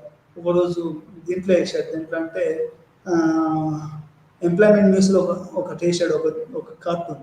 వాడు పక్కన అన్నం ఉండదు కానీ పక్కన మాత్రం సెల్ ఫోన్ పెట్టుకుని పడుకుంటాడు, ఒక సాదాసీదా. అంటే ఏంటంటే అంత ప్రభావితమైంది యొక్క అనేది ICT అనేది అకాడమిక్స్లోకి వచ్చిందని మనం అర్థం చేసుకోవాలి. చైనీస్, లోగ్రాములు, ఆ తర్వాత యూరోపియన్స్, ఆ తర్వాత సుమేరియన్స్, ఆ తర్వాత ఈజిప్షియన్స్, వీళ్ళు ఎక్కువగా ఈ యొక్క దీన్ని మొదలుపెట్టారు రాయడం, రైటింగ్ను. ఆ తర్వాత ఈ పెపరస్ అనే ట్రీ నుంచి ఈ పేపర్ ఇవంతా వచ్చిందని అర్థం చేసుకోవాలి. మాస్ మీడియా మరియు ICT అనేది ఎట్లా ఇందిరాగాంధీ గారు తమ యొక్క కమ్యూనికేషన్ టెక్నాలజీని ఉపయోగించి ఎట్లా ఉన్నత విద్యను చేయొచ్చు అనేది మనకు వాళ్ళు 1986 విద్యా విధానం చెప్పింది. అదేవిధంగా BBC 1923లో బాంబే రేడియో ఏ రకంగా ఇవి ప్రసరించాయి అనేది కూడా విద్యా ప్రసారాలను మొదలుపెట్టాయి. ఈ రకంగా వాటి ఒక సంగమం జరిగింది విద్యకును టెక్నాలజీకి. కంప్యూటర్ మరియు మల్టీమీడియా ఈరోజు మనకు వస్తున్నట్టు మల్టీమీడియా అని చెప్తున్నారు. మల్టీమీడియా అంటే ఒకే దాంట్లో అన్ని కూడా చేయవచ్చు. ఈరోజు కంప్యూటర్లు మరియు మల్టీమీడియా అనేది మనకు ఒక పరిణామంగా చూడాలి. ఈ లెర్నింగ్ ICT అంటే ఎలక్ట్రానిక్ లెర్నింగ్ అంటే ఇంటర్నెట్, ఇవన్నీ కూడా ఏ రకంగా మనకు పరిశోధనలో పనికొస్తుంది అనేది కూడా ఈరోజు మనం చూడాలి. సోషల్ సైన్సెస్లో కూడా యొక్క ఇన్ఫర్మేషన్ టెక్నాలజీ అంటే ఈ రెండు పూర్తి విభిన్నమైనవి. యాక్చువల్గా విభిన్నమైన అంటే technology will facilitate the social sciences are sciences. ఈ రకంగా సోషల్ సైన్సెస్లో ICT ఎలా వచ్చిందనేది మనం తెలుసుకున్నాము. అదేవిధంగా ఈ యొక్క ICT అనేది 3 భాగాలుగా పనిచేస్తుంది. అది ICT in pre data collection, ఆ తర్వాత ICT ఇన్ డాటా కలెక్షన్, ఆ తర్వాత ICT in post data collection అనేది 3 స్థాయిలలో ఈ యొక్క ICT పనిచేస్తుంది. ప్రీ డాటాలో సాహిత్య సమీక్ష ఉంటుంది, ఆ తర్వాత శోధంగా ఉంటుంది, ఆ తర్వాత మెంటలీ ఉంటుంది. ఇవన్నీ కూడా సెర్చ్ ఇంజన్స్ అండి. ఈ సెర్చ్ ఇంజన్స్ అనేవి మనకు రీసెర్చ్ని ఫెసిలిటేట్ చేస్తాయి. గూగుల్ స్కాలర్ ఉంటుంది. అదేవిధంగా డేటాలో ICT అప్లికేషన్ మరియు విశ్లేషణ యొక్క ICT అనేది డేటాలో మనం ఎట్లా ఉపయోగించవచ్చు విశ్లేషణలో. ఈరోజు మీకు SPSS, మాకు మా ప్రొఫెసర్ గారు ఎప్పటికీ SPSS నేర్చుకోమని చెప్పారు. అదేవిధంగా నేను ఒకసారి TISలో పనిచేస్తూ ఉంటే SPSS నేర్చుకోమని మాకు మా ఆఫీసర్ గారు చెప్పారు. SPSS ద్వారా డేటా మొత్తం అనలైజ్ చేయవచ్చు. పరిశీలన ఏ రకంగా జరిగింది గూగుల్ స్కాలర్లో 99.33 మిలియన్ల వాళ్ళు ఉన్నది అనేది మనకు అర్థమవుతుంది. అంటే అన్ని రీసెర్చ్ పేపర్స్ ఉన్నాయి. క్వాంటిటేటివ్ అండ్ క్వాలిటేటివ్ వేరియబుల్స్, ఈ రెండు రకాల వేరియబుల్స్ ఉంటాయి రీసెర్చ్లో. డేటా విశ్లేషణలో రకరకాలైనటువంటి సాఫ్ట్వేర్లు వచ్చాయి. దాంట్లో డెల్ఫినెట్, ఎల్కి, నో, ఓరెంజ్, పెండాస్ ఇట్లాంటివన్నీ కూడా రకరకాల ప్యాకేజీలు ఉన్నాయి. మార్కెట్లో కొత్త ప్యాకేజీ కూడా వచ్చాయి. ఇది ఈరోజు మనం ఉన్న మన సోషల్ సైన్స్ పరిశోధనలో ఇన్ఫర్మేషన్ అండ్ కమ్యూనికేషన్ టెక్నాలజీస్ ఏ రంగంలో పనిచేస్తున్నాయి అనేది మాట్లాడుకున్నాం. మరో పాఠంలో మళ్ళీ కలుద్దాం. అప్పటివరకు సెలవు. నమస్కారం.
নমস্কাৰ, মই ডেইজি কুৰ্মী। আপোনালোকৰ লগত আজি আন এজন দাৰ্শনিক, তেওঁ হৈছে পিটাৰ ড্ৰাকাৰ। চ' তেওঁৰ কিছুমান থিয়ৰিটিকেল আমাৰ থট আছে, চ' সেইখিনি আমি ডিছকাছ কৰিম। চ' পিটাৰ ফাৰ্ডিনাণ্ড ড্ৰাকাৰ, তেওঁৰ ফুল নেমটো হৈছে পিটাৰ Ferdinand ড্ৰাকাৰ।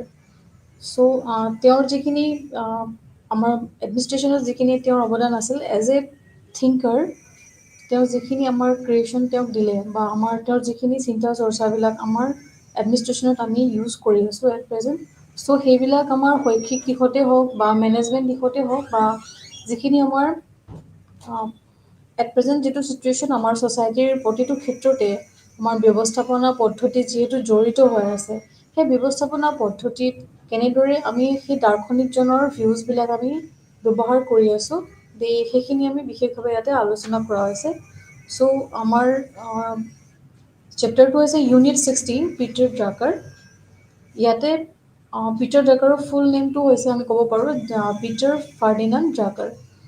Peter Ferdinand Drucker, so' তেওঁ এজন অষ্ট্ৰিয়ান ফিলচফাৰ আছিলে, অষ্ট্ৰিয়ান আমেৰিকান মেনেজমেণ্ট পৰামৰ্শদাতা হিচাপে আৰু এজন শিক্ষাবিদ আছিলে, আৰু তাৰ লগতে এজন ৰাইটাৰো আছিলে। তেওঁ বিভিন্ন ধৰণৰ ৰাইটাৰৰ যোগেদি তেওঁ কিছুমান আমাৰ এডমিনিষ্ট্ৰেশ্যনত আৰু মেনেজমেণ্টক এটা নিউ দিশত লৈ গৈছিলে।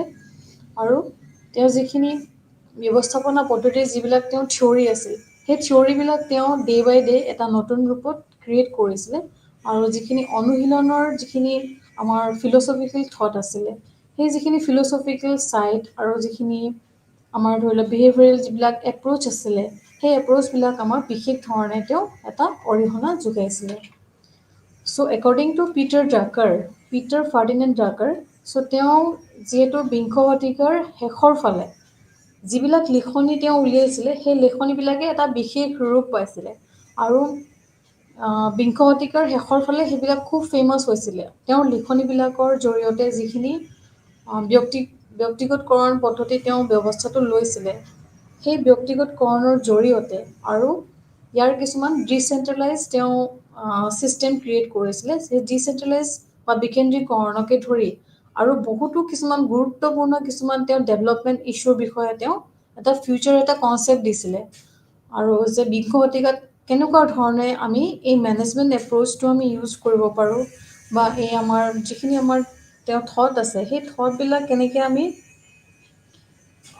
বেলেগ বেলেগ মডাৰ্ণ মেনেজমেণ্টৰ ক্ষেত্ৰত কেনেদৰে আমি ভৱিষ্যতে আমি ইয়াৰ এটা নতুন দিশ আমি পাব পাৰোঁ। আৰু যিহেতু প্ৰাইভেটাইজেশ্যন যিটো আমাৰ ছিষ্টেম আছে, সেই প্ৰাইভেটাইজেশ্যন আৰু যিখিনি আমাৰ বিকেন্দ্ৰীকৰণ, ক্ষমতাৰ বিকেন্দ্ৰীকৰণে হওক, কামৰ বিকেন্দ্ৰীকৰণে হওক, বা আন ক্ষেত্ৰত যিবিলাক আমাৰ ভিউজ আছে, সেই ভিউজবিলাকত বিকেন্দ্ৰীকৰণৰ এটা গুৰুত্বপূৰ্ণভাৱে বিকাশ হৈছিলে।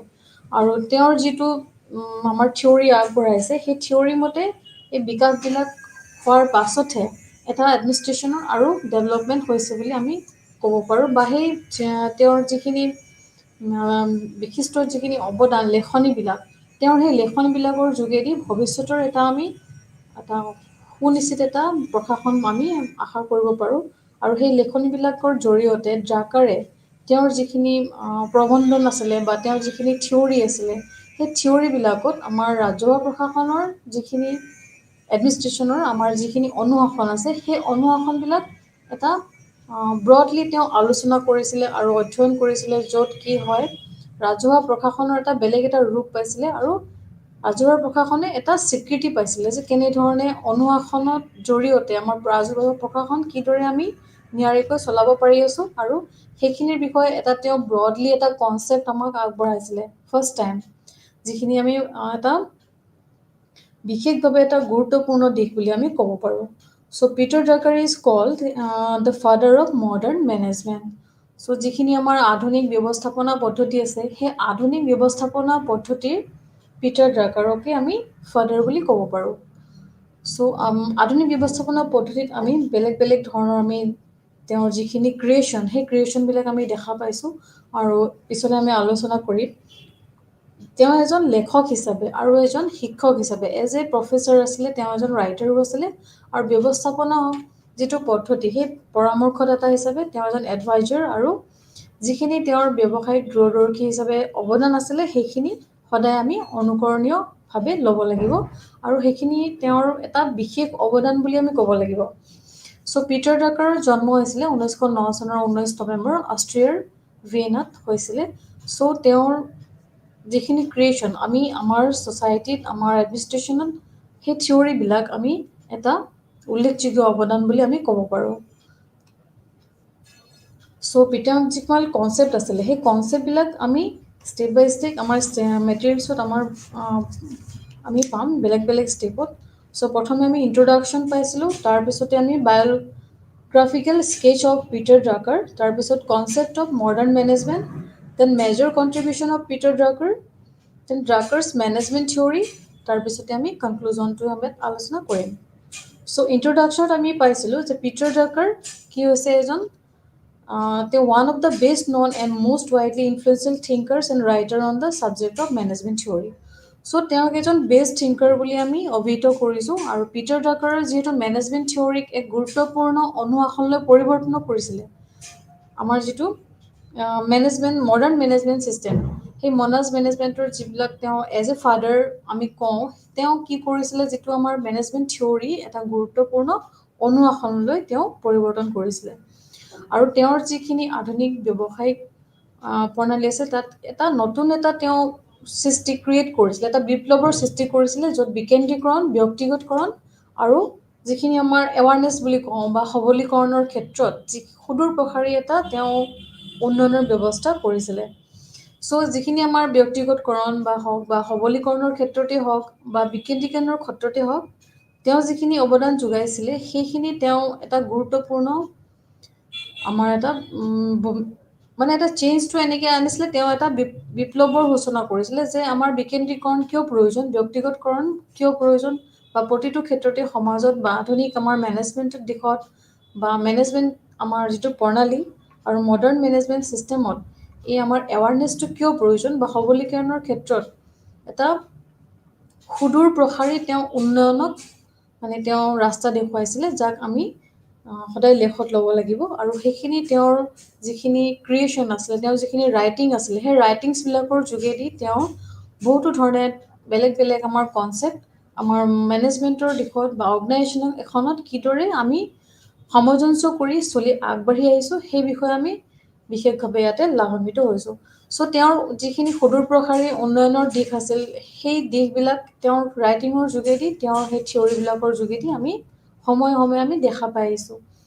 চ' তেওঁৰ যিখিনি ক্ৰিয়েশ্যন আছিলে তাত প্ৰথমে তথ্য সমাজৰ উদ্ভৱ সম্বোধন আৰু সেইবিলাকৰ ভিতৰত তেওঁক এজন ফাৰ্ষ্ট ব্যক্তি বুলি ধৰা হৈছিলে।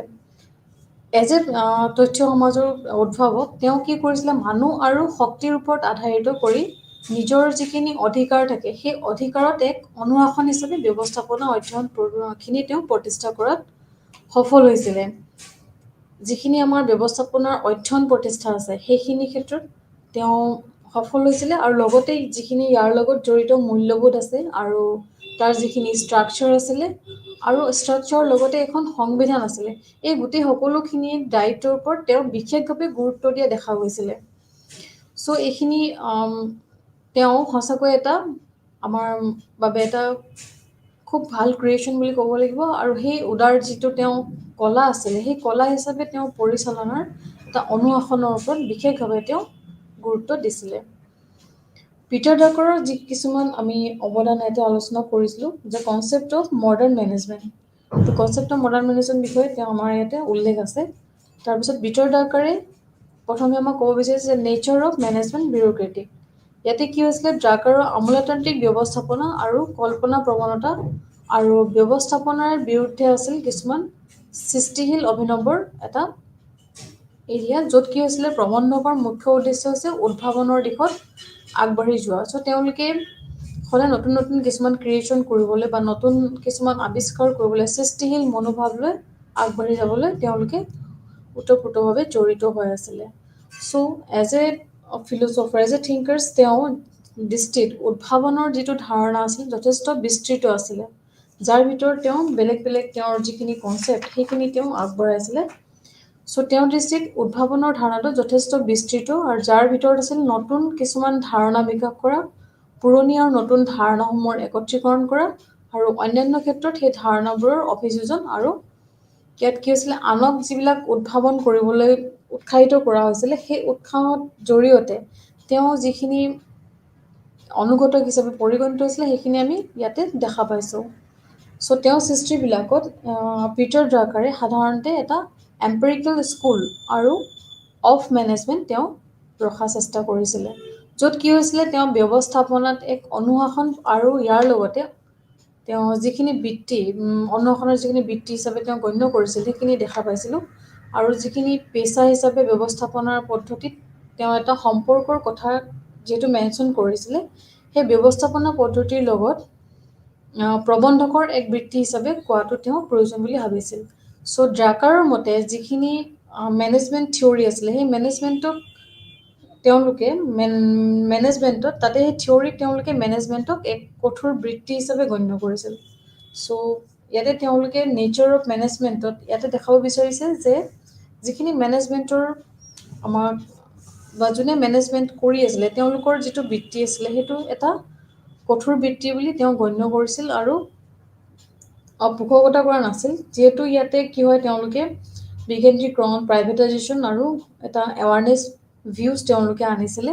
সেই ভিউজটোত ইয়াতে তেওঁ বৃত্তিটো এটা চিম্পল বৃত্তি বুলি তেওঁ গণ্য কৰিছিলে, কোনো এটা কঠোৰ বৃত্তি বুলি তেওঁ পোষকতা কৰা নাছিলে। কিন্তু কেৱল উদাৰ বৃত্তিয়ে যে অধিক গুৰুত্ব দিয়ে সেয়ে নহয়, যে মেনেজাৰসকলে কেৱল দক্ষতা নালাগে, ইয়াত কি হয় অকল তেওঁলোকে যে ভালদৰে কাম কৰি যাব সেইটো নহয়, যে মেনেজমেণ্টত তেওঁলোকৰ বা যিখিনি ছিষ্টেম আছে সেই মেনেজাৰবিলাকৰ উপযুক্ত দক্ষতা থাকিলেও সেই দক্ষতাবিলাকৰ লগতে তেওঁলোকক আৰু কিছুমান টেকনিক বা কিছুমান আৰু বেলেগ বেলেগ ধৰণৰ কাৰিকৰী জ্ঞান থকাৰ সঠিক এটা প্ৰয়োজন বা এটা নলেজ থকাৰ প্ৰয়োজন আছিল। চ' সেইবিলাকে তেওঁলোকক এটা ভাল অনুশীলন ল'ব লাগে, যাতে তেওঁলোকে বিভিন্ন সংগঠন আৰু দেশৰ সামাজিক আৰু সাংস্কৃতিক যিবিলাক আমাৰ প্ৰয়োজনীয়তা আছে, কালচাৰেল দিশতে হওক বা ছ'চিয়েলি যিবিলাক আমাৰ বেলেগ বেলেগ ইনভলভমেণ্ট আছে, সেই গোটেইখিনি একেলগে ক্ল'জ আপ কৰি তেওঁলোকৰ যিখিনি প্ৰয়োজনীয়তা সেই প্ৰয়োজনীয়তাখিনি বুজাবুজিভাৱে আগবাঢ়ি যাবলৈ সক্ষম হ'ব পাৰিছিলে। চ' ড্ৰাকাৰে এই ভিউজবিলাকৰ জৰিয়তে আমাৰ যিখিনি তেওঁ অনুশীলনৰ এটা ভিউজ দেখাইছিলে, য'ত কি হয় সংগঠন আৰু দেশৰ সামাজিক সাংস্কৃতিক যিখিনি প্ৰয়োজনীয়তা সেইখিনি বুজাবুজিভাৱে চলিবলৈ সক্ষম হৈছিলে। তাৰপিছতে তেওঁ মেজৰ কণ্ট্ৰিবিউশ্যন আৰু এটা কৈছিলে, তাতে কি মেনশ্যন কৰিছিলে, management functions. Management functions according to Drucker management ফাংচনছত কি আছিলে, মেনেজমেণ্টে হৈছে প্ৰতিষ্ঠানৰ এটা অৰ্গেন অৰ্থাৎ এটা অংগ। চ' সেই মেনেজমেণ্টটো যিহেতু এটা অংগ হয়, মেনেজমেণ্টৰে এটা অৰ্গেন হয়, ইয়াৰ কোনো কাৰ্য নাই আৰু কি হৈছে ইয়াতে তেওঁলোকে নিজে কোনো অস্তিত্ব নাই আৰু ইয়াৰ কামবোৰৰ জৰিয়তে ব্যৱস্থাপনা চায়। তেওঁলোকে যিহেতু ইয়াৰ যিবিলাক ব্যৱস্থাপনা পদ্ধতি সেইবিলাক তেওঁলোকে নিজে চালি জাৰি চাইছিলে। ইট হেজ ন' functions in it self and ন' এক্সিষ্টেঞ্চ ইন ইট ছেল্ফ। চ' এইবিলাক তেওঁ মেনশ্যন কৰিছিলে আৰু যিবিলাক তেওঁ টাস্ক দিছিলে সেইখিনিত তেওঁ ইনেবল হ'বৰ কাৰণে কিছুমান ইনষ্টিটিউশ্যন তেওঁ কণ্ট্ৰিবিউট কৰিছিলে, য'ত দেখা পাইছিলোঁ আমি তিনিটামান তেওঁৰ কণ্ট্ৰিবিউট পাইছিলোঁ। সেই অনুসৰি তেওঁ মেনশ্যন কৰিছিলে যে কিছুমান স্পেচিফিক আৰু কনচেপ্ট থাকিব লাগে, য'ত মেনেজাৰ এজনে নিজৰ দায়িত্বটো বা তেওঁৰ কাৰ্যটো মানে প্ৰাইমেৰী ৱৰ্ক বুলি ধৰিব লাগিব, তেওঁৰ যিখিনি কামবিলাক সেইখিনি মৌলিক কাৰ্য হিচাপে আমি ক'ব পাৰোঁ। চ' এনেকুৱা ধৰণৰ তিনিটা ভিউজ তেওঁ আগবঢ়াইছিলে। চ' প্ৰথমটো ক'ব লাগিব যে যিখিনি আমাৰ স্পেচিফিক পাৰ্পাছ বা mission of the institution, whether business, hospital or university. So' প্ৰতিষ্ঠানটোৰ নিৰ্দিষ্ট কিছুমান উদ্দেশ্য বা তেওঁলোকৰ কিছুমান গ'ল মিছন থাকিব, য'ত ব্যৱসায়িক দিশতে হওক বা হস্পিটেলিটিয়ে হওক বা বেলেগ শিক্ষামূলক ক্ষেত্ৰতে হওক সেইখিনি তেওঁলোকে দেখাবলৈ সক্ষম হ'ব লাগিব। তাৰপিছতে কি হ'ল, মেনেজাৰ এজনৰ আৰু এটা মৌলিক কাৰ্য তেওঁ মেনশ্যন কৰিছে, য'ত কি কৈছে তেওঁ যিখিনি তেওঁলোকৰ কাম থাকে সেই কামক উৎপাদনশীল আৰু কৰ্মীপ্ৰাপ্ত অভিমুখী কৰিবলৈ তেওঁলোকে গুৰুত্ব আৰোপ কৰিছিল। Making work productive and the worker achievement oriented, এই দুটা বস্তু তেওঁলোকে বিশেষভাৱে গুৰুত্ব দিছিলে। চ' সামাজিক যিখিনি তেওঁলোকৰ ছিষ্টেম সেই ছিষ্টেমবিলাকত তেওঁলোকে managing social impact and social responsibilities. So' যিখিনি ছ'চিয়েল ইম্পেক্ট আছে, সামাজিক দায়বদ্ধতা আছে, সেইখিনি সেই মেনেজাৰজনে তেওঁলোকৰ দায়িত্বটো সুচাৰুৰূপে পালন কৰাটো আৰু প্ৰস্তুত কৰাটো এটা মৌলিক কাৰ্য হিচাপে এজন মেনেজাৰ তেওঁলোকে মেনশ্যন কৰিছে। চ' ড্ৰাকাৰে মেনেজমেণ্ট ফাংচনত এই তিনিটা মৌলিক কাৰ্য এজন মেনেজাৰ থাকিব লাগে বুলি তেওঁ মেনশ্যন কৰিছিলে। তাৰপিছতে তেওঁ ক'ব বিচাৰিছে যে যিটো আমাৰ মেনেজিং ফাংচনছত মেনেজাৰ তিনিটা ফাংচনছ মৌলিক কাৰ্য তেওঁ কৈছিলে, এই তিনিটা কাৰ্যই পৰিচালনামূলক কাৰ্যৰ ভিতৰত এটা চিমুলটেনিয়াছভাৱে সম্পাদন কৰা হয়, য'ত কি হয় মেনেজাৰজনে যিটো আমাৰ চিষ্টেমটো মেনেজমেণ্টটো চলায় তাতে তেওঁ ধুনীয়াকৈ তিনিটা বস্তু মিলাই একেলগে কামটো কৰি থাকিবলৈ তেওঁ সেইটোভাৱে এটা নিৰ্দিষ্ট গতিত কামটো কৰি থাকে, য'ত তেওঁলোকে সেই মৌলিক কাৰ্যবিলাক সম্পাদন কৰিবলৈ সেই সংগঠনটোৰ জৰিয়তে তেওঁলোকৰ কণ্ট্ৰিবিউশ্যনটো দিবলৈ আৰু বেছি সক্ষম হয়। চ' এনে এক সৃষ্টিত বা এনে এক দৃষ্টিত আমি ক'ব পাৰোঁ যে এজন মেনেজাৰে এজন প্ৰশাসক হিচাপে কাম কৰিব লাগিব, য'ত তেওঁ যিখিনি কৰে ইতিমধ্যে যিখিনি কৰি আছে বা ইতিমধ্যে যিখিনি তেওঁ কাম কৰিব হাতত লৈছে সেইখিনি আৰু ভালদৰে কামখিনি সুচাৰুৰূপে কৰিব পাৰে। তাৰপিছত ড্ৰাকাৰে তেওঁৰ ফাংচনছবোৰত নিৰ্ধাৰণ কৰা উদ্দেশ্য যথেষ্ট গুৰুত্ব আৰোপ কৰিছে আৰু তাৰ লগতে তেওঁ কি কৰিছিলে আৰু দুটামান বা টোটেল 8টামান তেওঁ কিছুমান ফিল্ড আমাক নিৰ্ধাৰণ কৰি দিছে, 8টা ক্ষেত্ৰ নিৰ্ধাৰণ কৰিছিল য'ত স্পষ্ট উদ্দেশ্য কিছুমান নিৰ্ধাৰণৰ প্ৰয়োজন হৈছিলে। সেই 8টা উদ্দেশ্য হৈছিলে বজাৰত যিটো স্থিতি বুলি কয় তেওঁলোকে, বজাৰৰ স্থিতি বুলি কয়। তাৰপিছতে তেওঁলোকে কৈছে যে যিখিনি উৎপাদনশীলতাৰ দিশ আছে সেইখিনি, তাৰপিছত যিখিনি উদ্ভাৱনৰ দিশ আছে সেইখিনি, আৰু ইয়াৰ ভৌতিক দিশ আছে, লগতে বিত্তীয় সম্পদ যিখিনি দিশ আছে সেইখিনি লাভজনকভাৱে কৰা, আৰু পৰিচালনামূলক যিখিনি প্ৰদৰ্শন আছিলে তাৰ বিকাশ কৰা। তাৰপিছতে কৰ্মীসকলৰ যিবিলাক তেওঁলোকে কৰ্ম প্ৰদৰ্শন কৰিছিলে সেই কামবিলাক প্ৰদৰ্শনৰ জৰিয়তে তেওঁলোকৰ মনোভাৱ প্ৰকাশ কৰা, আৰু সেইবিলাকৰ জৰিয়তে ৰাজহুৱা যিখিনি দায়বদ্ধতা আছে সেই দায়বদ্ধতাখিনি সুচাৰুৰূপে পালন কৰা। চ' এইখিনি তেওঁ ফাংচনছ হিচাপে আমাক ইয়াতে উল্লেখ কৰিছে। ইয়াতে আমি বিশেষভাৱে দেখা পাইছোঁ যে ৰাজহুৱা প্ৰশাসনৰ যিবিলাক অধ্যয়নৰ ক্ষেত্ৰ আছে সেই অধ্যয়নৰ সচৰাচৰ তেওঁলোকে এটা ৰাস্তা মুকলি কৰি দিছিল আৰু সমান্তৰালভাৱে তেওঁলোকে কিছুমান বস্তু অধ্যয়ন কৰিব পাৰিছিল সেই দিশতে।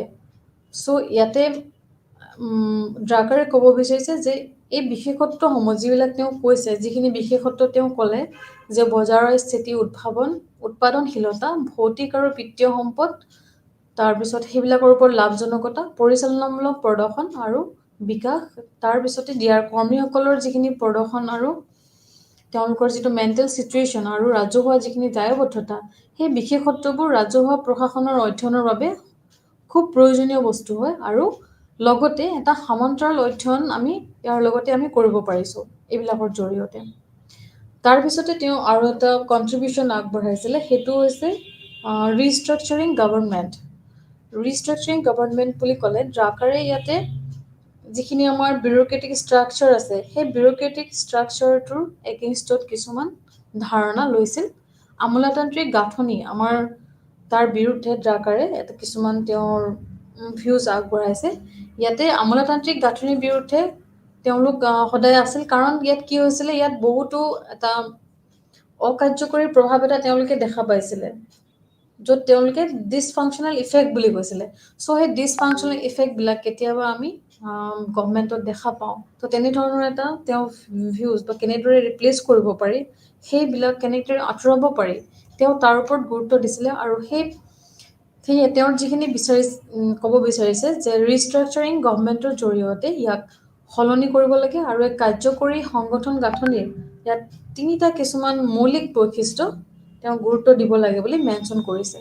চ' ৰিষ্ট্ৰাকচাৰিং গভৰ্ণমেণ্টত কি হৈছে, ড্ৰাকাৰে তেওঁৰ যিখিনি আমাৰ প্ৰশাসনৰ কাৰ্যকৰী সাংগঠনিক দিশ আছে সেই দিশটোৰ তিনিটা বৈশিষ্ট্য তেওঁ উল্লেখ কৰিছে।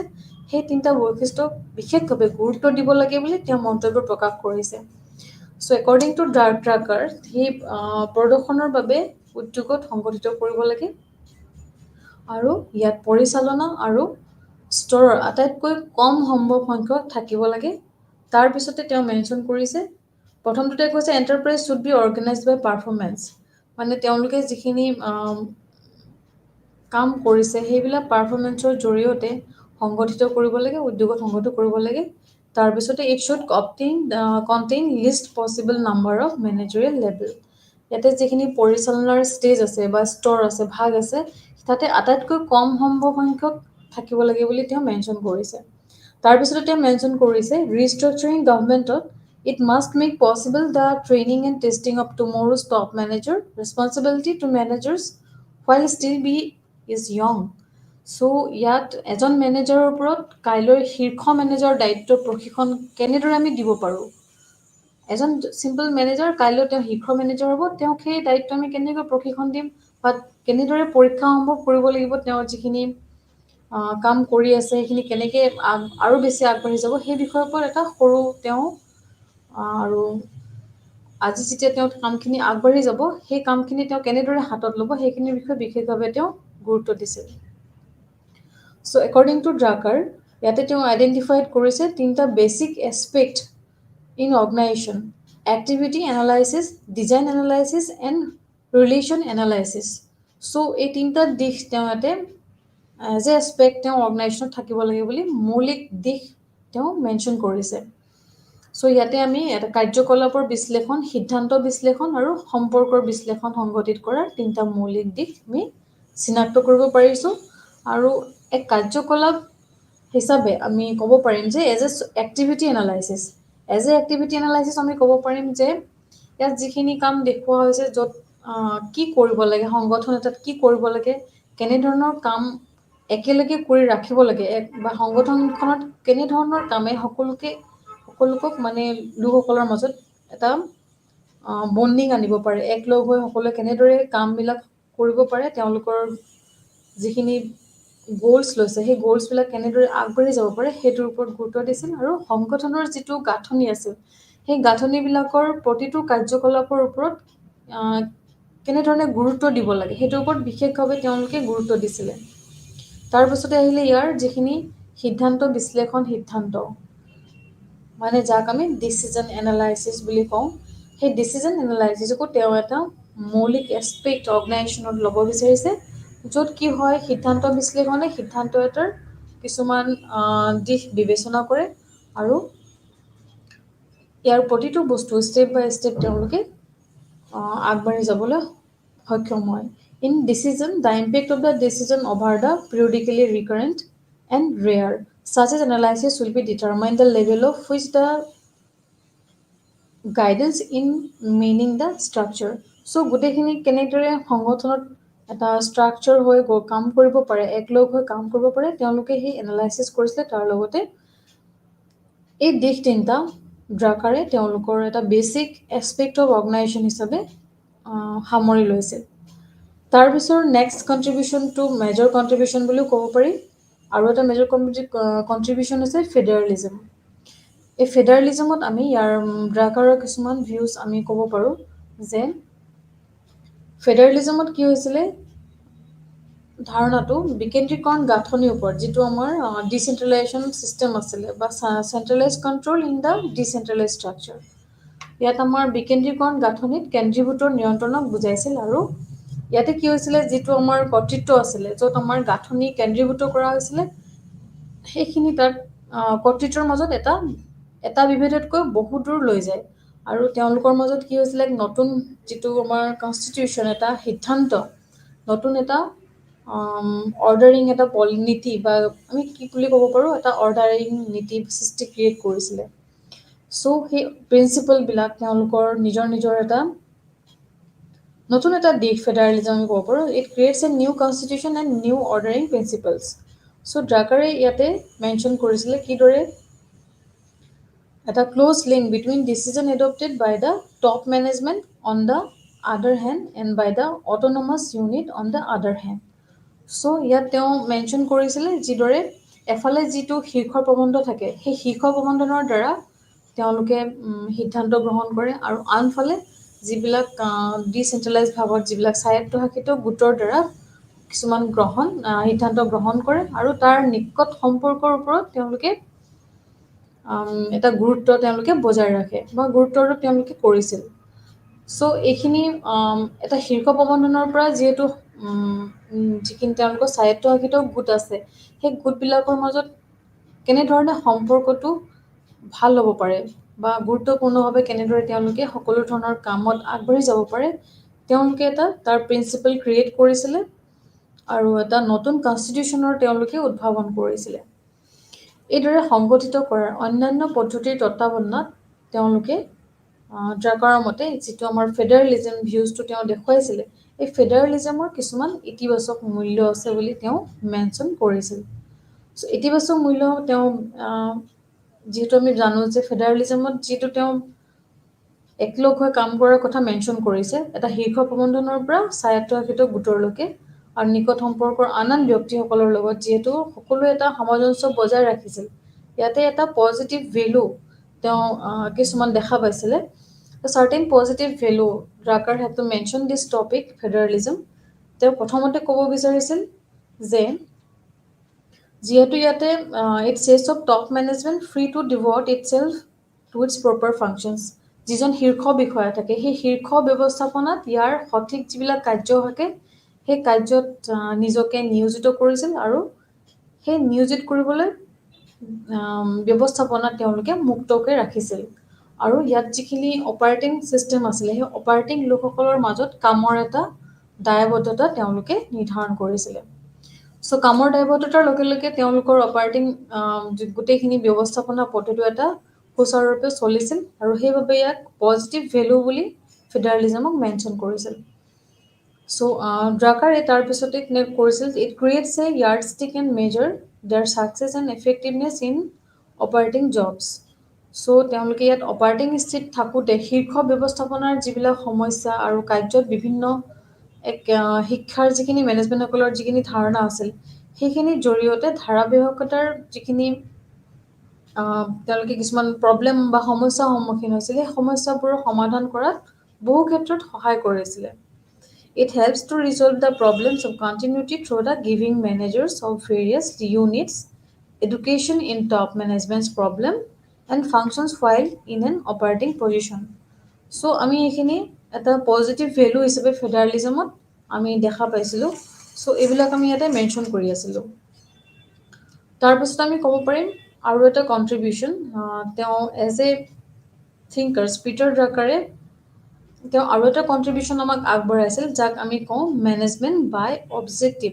ইয়াতে চমুকৈ MBO বুলিও আমি মেনশ্যন কৰি আছোঁ। চ' আমাৰ লেচনত MBO বুলি মেনশ্যন কৰা আছে management by objective. So' as a thinkers majors contribution of Peter Drucker management by objective is a very important part. So' ইয়াত তেওঁ কণ্ট্ৰিবিউশ্যনত তেওঁ উল্লেখ কৰিছে যে যিখিনি উদ্দেশ্য অনুসৰি ব্যৱস্থাপনা আছিলে বা আমি যিটো কওঁ মেনেজমেণ্ট বাই অবজেক্টিভ, চ' ইয়াতে প্ৰবন্ধনৰ যিখিনি ছিষ্টেম আছিলে সেই ছিষ্টেমখিনি এটা ইম্পৰ্টেণ্ট কণ্ট্ৰিবিউশ্যন বুলি মেনশ্যন কৰিছে আৰু ডিচিপ্লিন মেনেজমেণ্ট বুলি তেওঁ মেনশ্যন কৰিছে। চ' ইয়াক এটা গুৰুত্বপূৰ্ণ অৱদান তেওঁ আমাক আগবঢ়াইছে। চ' একৰ্ডিং টু ড্ৰাকাৰ মেনেজমেণ্ট ব্যৱস্থাপনা পদ্ধতি যিটো আমি কওঁ মেনেজমেণ্ট বাই অবজেক্টিভ, চ' ইয়াত অন্তৰ্ভুক্ত আছে এটা পৰিকল্পনা, মানদণ্ডৰ নিৰ্ধাৰণ, প্ৰদৰ্শন মূল্যাংকন আৰু অনুপ্ৰেৰণা কৰা।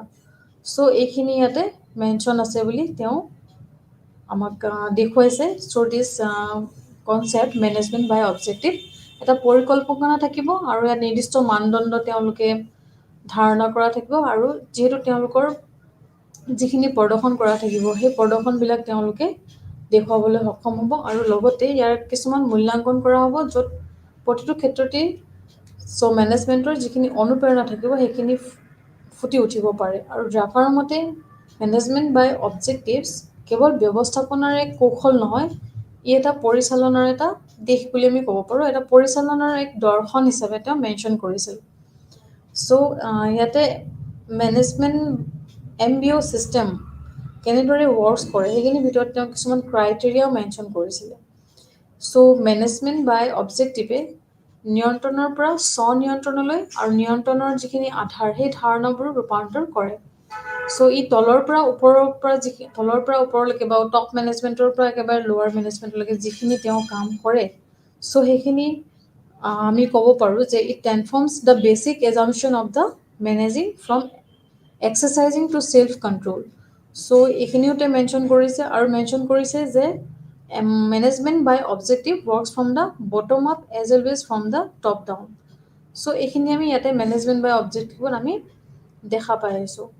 চ' এই মেনেজমেণ্ট বাই অবজেক্টিভত কি হৈছিলে, যিখিনি কাম আছিলে সেই কামবিলাক তেওঁ এটা উপাদান হিচাপে প্ৰগ্ৰেম হিচাপে তেওঁ 4টা কিছুমান ছিষ্টেম বা অবজেক্টিভছ তেওঁ মেনশ্যন কৰিছিলে, কিছুমান ক্ৰাইটেৰিয়া তেওঁ মেনশ্যন কৰিছিলে, তাৰ ওপৰত তেওঁ লক্ষ্য নিৰ্দিষ্টতা কৰিছিলে।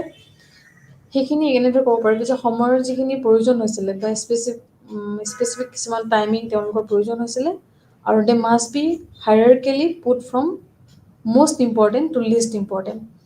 চ' তেওঁলোকে মেনেজমেণ্ট বাই অবজেক্টিভত ফৰ্ডাৰে পিটাৰ ড্ৰাকাৰৰ মতে কিছুমান ক্ৰাইটেৰিয়া তেওঁ মেনশ্যন কৰিছিলে। সেই ক্ৰাইটেৰিয়াৰ ভিতৰত তেওঁ 4বিধ ক্ৰাইটেৰিয়া ইয়াতে আমাক পাঠ্যপুথিত মেনশ্যন কৰিছে। তো ফাৰ্ষ্ট ক্ৰাইটেৰিয়াটো তেওঁ উল্লেখ কৰিছে যে কিছুমান সাংগঠনিক যিবিলাক উদ্দেশ্য থাকে সেই উদ্দেশ্যবিলাক এই ক্ৰাইটেৰিয়াবিলাকৰ জৰিয়তে তেওঁ পূৰণ কৰিব বিচাৰিছিল, য'ত কিছুমান আমি চৰ্ত বুলি ক'ব লাগিব। সেই চৰ্তবিলাক তেওঁ 4টা চৰ্ত ইয়াতে মেনেজমেণ্ট বাই অবজেক্টিভত মেনশ্যন কৰিছিলে। সেই 4টা চৰ্ত এনেধৰণৰ যে সেইবোৰ আটাইতকৈ প্ৰথমটো হৈছে সেইবোৰ আটাইতকৈ গুৰুত্বপূৰ্ণৰ পৰা নিম্নতম গুৰুত্বপূৰ্ণলৈ পদানুক্ৰমিক ৰাখিব লাগিব। They must be hierarchically put from most important to least important. So' most ইম্পৰ্টেণ্টৰ পৰা আমি লিষ্ট ইম্পৰ্টেণ্ট কেনেকৈ আমি ৰাখিব পাৰোঁ সাংগঠনিক উদ্দেশ্যবিলাক, চ' সেইটোৰ ওপৰত তেওঁ গুৰুত্ব দিছিলে। দ্বিতীয়তে কৈছিলে যে কোৱান্টিফিকেশ্যন অফ অবজেক্টিভ, আৰু যিখিনি উদ্দেশ্যৰ পৰিমাণ আছে সেই পৰিমাণবিলাক তেওঁলোকে নিৰ্ধাৰণ কৰিব লাগিব। নেক্সটটো তৃতীয়তে তেওঁ কৈছে যে স্পেচিফিক গ'লছ। চ' মেনেজমেণ্ট বাই অবজেক্টিভৰ ছিষ্টেমত আৰু এটা চৰ্ত থাকিলেহে তেওঁলোকে সফল হ'ব লাগিব, সেইটো হৈছে তেওঁলোকৰ নিৰ্দিষ্ট লক্ষ্য। চ' নিৰ্দিষ্ট লক্ষ্য হ'লেহে কেনেকৈ মেনেজমেণ্টে নিজৰ লক্ষ্যত উপনীত হ'ব পাৰে, আৰু তেওঁলোকৰ যিখিনি যিহেতু মেথডছত প্লেনিং ছেটিং অফ ষ্টেণ্ডাৰ্ড এইবিলাক আছে, আৰু তেওঁলোকৰ যিহেতু পাৰফৰ্মেঞ্চ এপ্ৰেইজেল মটিভেশ্যন এইবিলাকৰ ওপৰত বিশেষভাৱে গুৰুত্ব দিয়া হয়। চ' এই স্পেচিফিক গ'লছ যেতিয়া তেওঁলোকৰ থাকিব, সেইটো তেওঁলোকে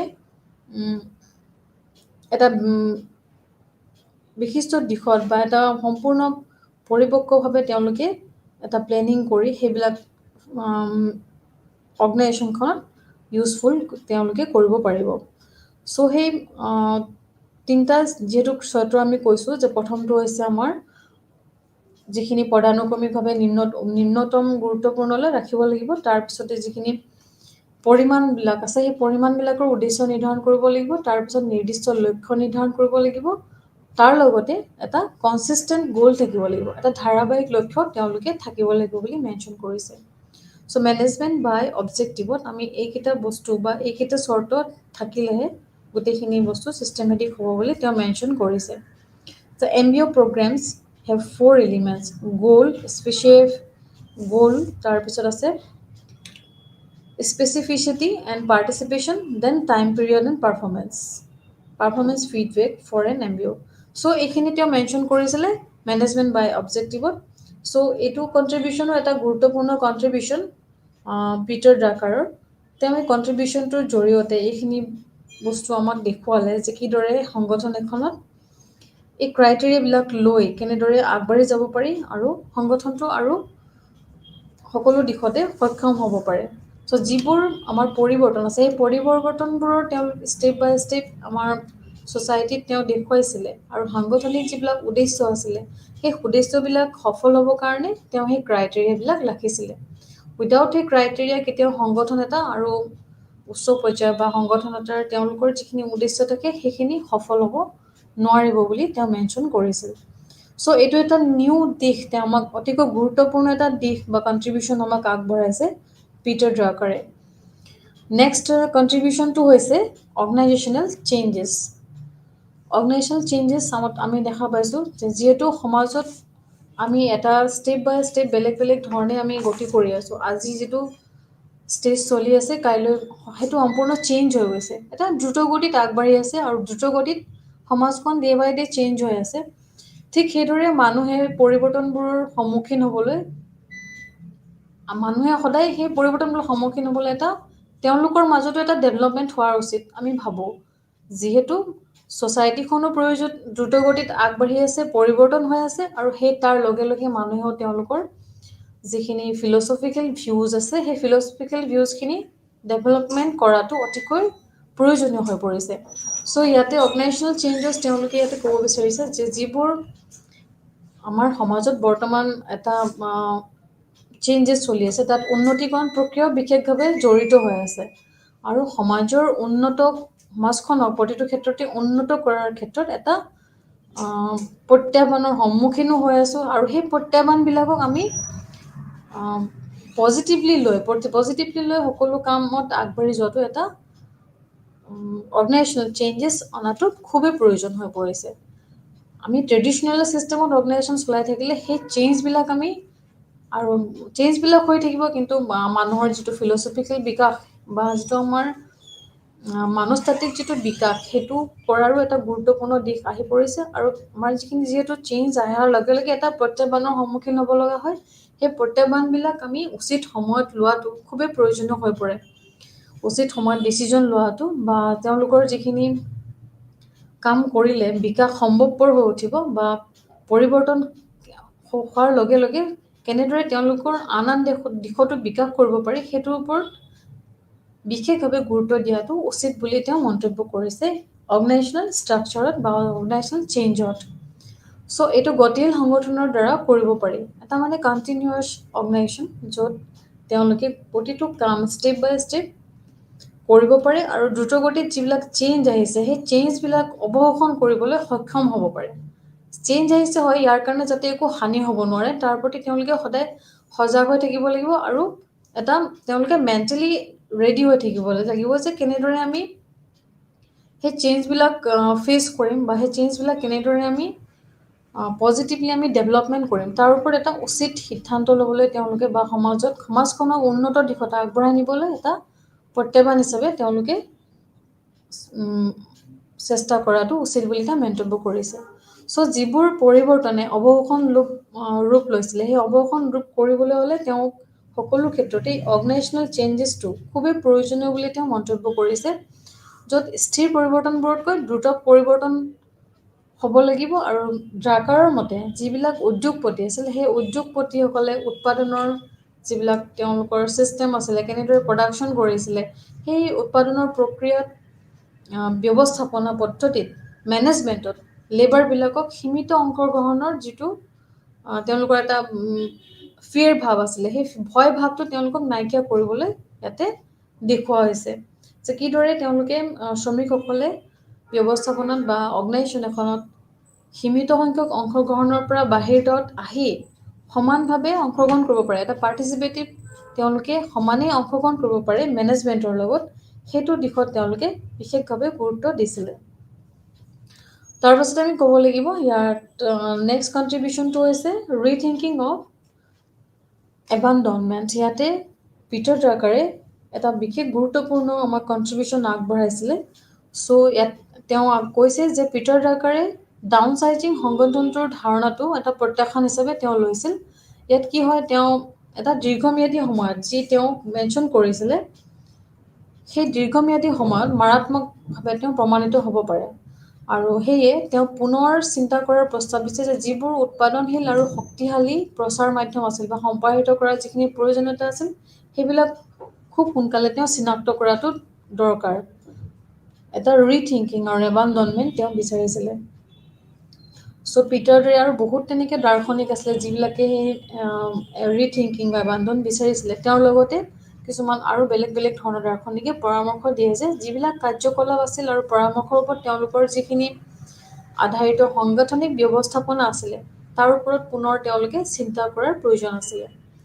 চ' এইখিনি ড্ৰাকাৰে তেওঁলোক যিখিনি নেতৃত্বৰ কিছুমান দিশ তেওঁ মেনশ্যন কৰিছিলে য'ত তেওঁ পুনৰ এটা চিন্তা কৰাৰ প্ৰয়োজন আছে বুলি মেনশ্যন কৰিছে যে যিখিনি পৰামৰ্শ বা যিখিনি কাৰ্যকলাপৰ পৰামৰ্শৰ ওপৰত আধাৰিত হয় এটা সংগঠনৰ সংস্থাপনৰ ওপৰত পুনৰ চিন্তা কৰাটো তেওঁ প্ৰয়োজন আছে বুলি মন্তব্য কৰিছিল। চ' একৰ্ডিং টু পিটাৰ ড্ৰাকাৰ তেওঁ মেনশ্যন কৰিছিল যে যিবিলাক আমাৰ ইয়াত লিডাৰ্ছ আছে মেনেজমেণ্ট এজনত যিদৰে এজন লিডাৰ আছে আৰু লিডাৰবিলাকে তেওঁলোকৰ যিবিলাক ৰণনীতি আছে সেইবোৰ কেনেদৰে আজিও ব্যৱহাৰ কৰিব পাৰিব সেইখিনি বিশেষভাৱে তেওঁ গুৰুত্ব দিছিলে।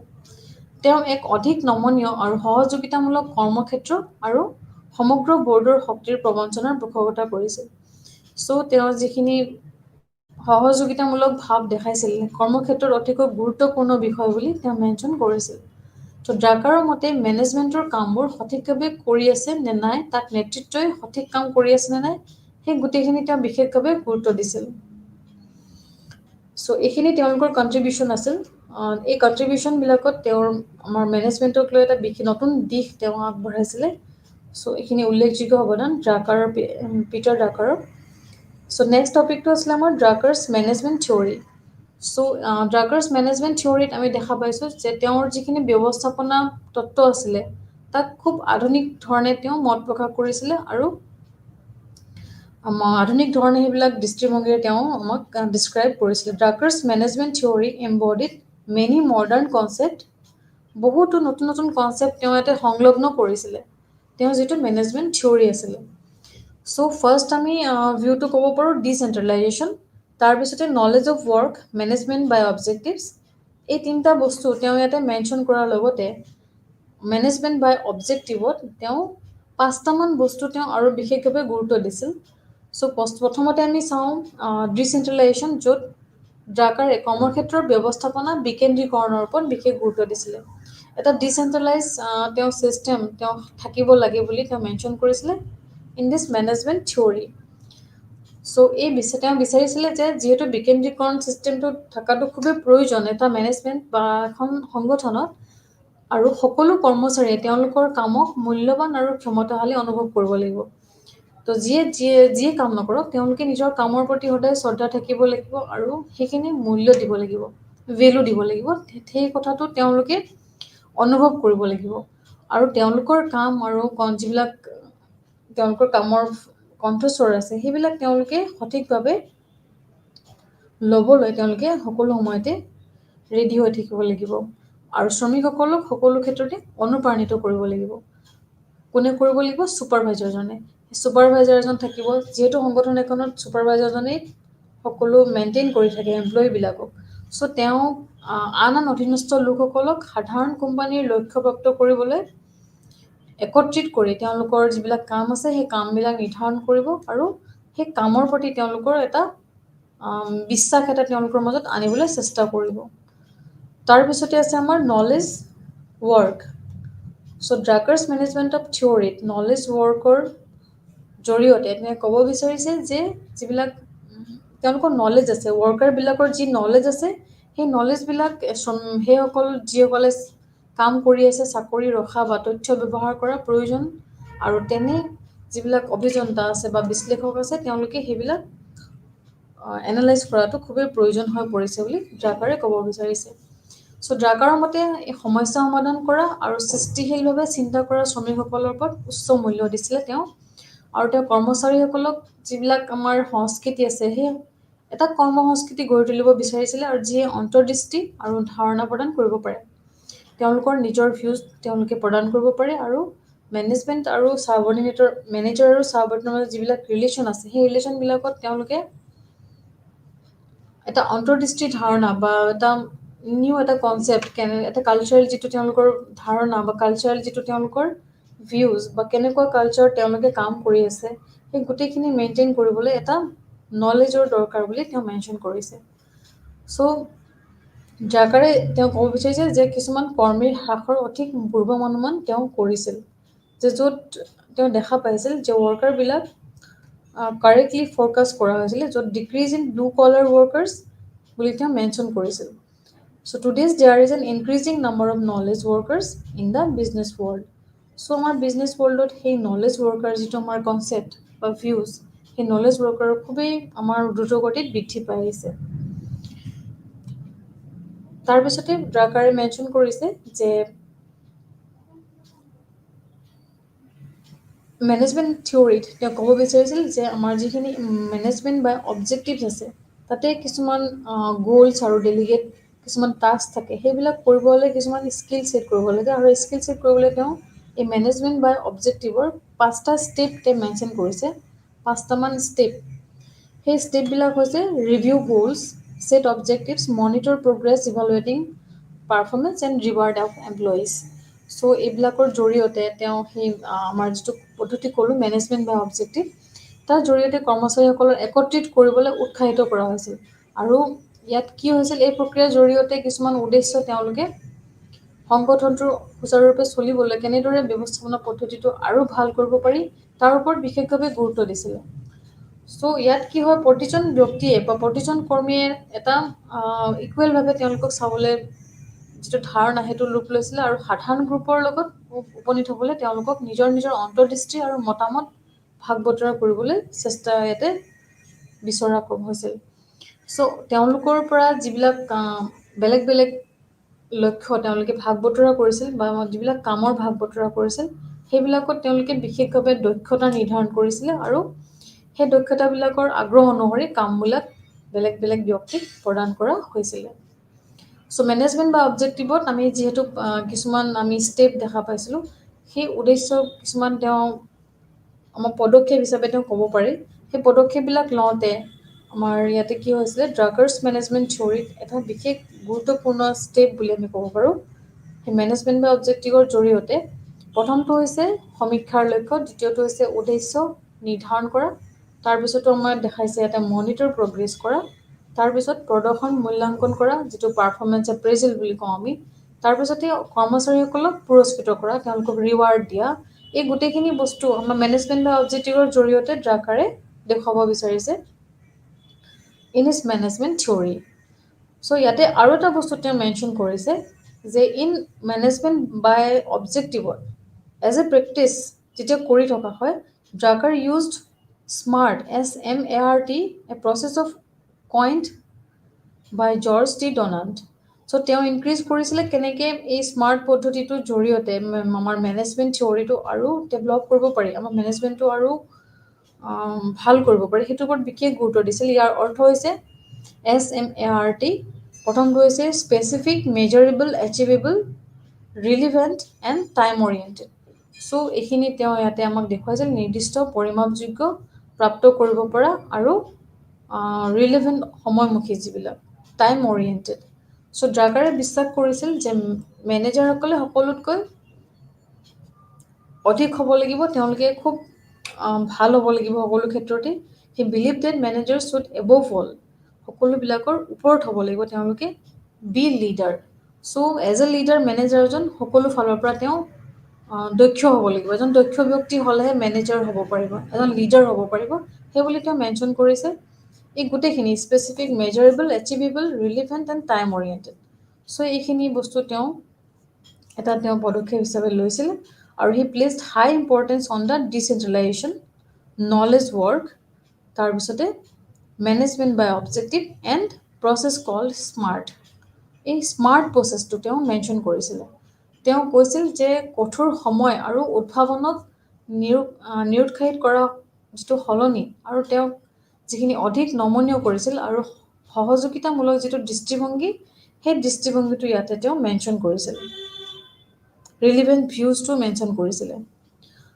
তাৰপিছতে ড্ৰাকাৰে আন কিছুমান দিশ আমাক দেখুৱাইছিল য'ত মেনেজমেণ্ট গ'লছবিলাক ছাকচেছ হৈছিলে আৰু which is felt very every organisation should follow' the rules চ' তেওঁ মেনশ্যন কৰি কৈছিলে যে মেনেজমেণ্ট থিয়ৰীত কিছুমান ৰুলছ আছে যে যিবিলাক সকলো সংগঠনে ফ'ল' কৰা উচিত বুলি তেওঁ আমাক মত প্ৰকাশ কৰিছে চ' প্ৰথমটো আহিছে ইয়াতে delegate equal power across the board চ' ডেলিগেট ইকুৱেল পাৱাৰৰ জৰিয়তে তেওঁ প্ৰতিনিধিত্ব ইকুৱেল যিবিলাক পাৱাৰ আছে সেইবিলাক প্ৰগ্ৰেছ কৰিব বিচাৰিছিলে তাৰপিছতে আছে এনকাৰেজ কলেবৰেশ্যন আৰু দেখা গৈছিলে যিহেতু collaboration is a crucial part of every organisation আৰু সহযোগিতা নহ'লে কেনেদৰে সংগঠন এখন আগবাঢ়ি যাব হয়নে নহয় চ' সেইটোৰ জৰিয়তে তেওঁলোকে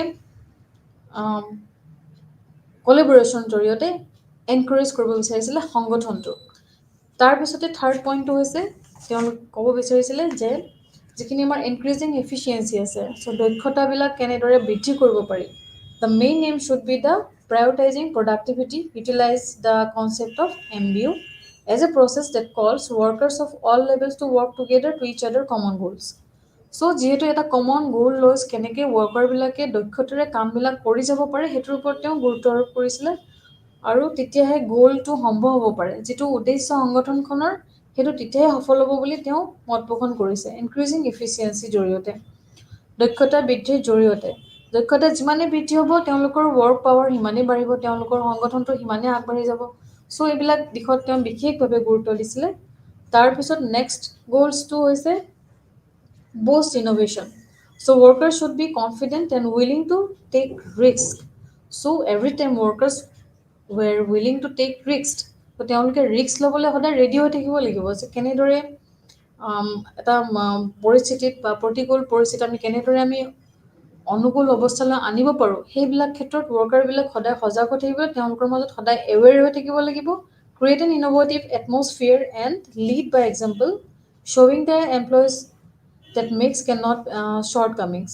So গোটেইবিলাক প্ৰতি তেওঁ সংগঠনটোৰ ক্ষেত্ৰত তেওঁলোকে এটা ইফৰ্টিভ, ট্ৰেন্সপাৰেটিভ এণ্ড ইফেক্টিভ ভিউজ তেওঁলোকে সকলো সময়তে এটা ছাপৰ্টিভ আইডিয়া লৈ ৰেডি হৈ থাকিব লাগিব। Never punish creativity. তাৰপিছত তেওঁলোকৰ যিখিনি ক্ৰিয়েটিভিটি আছে সেইবিলাক তেওঁলোকে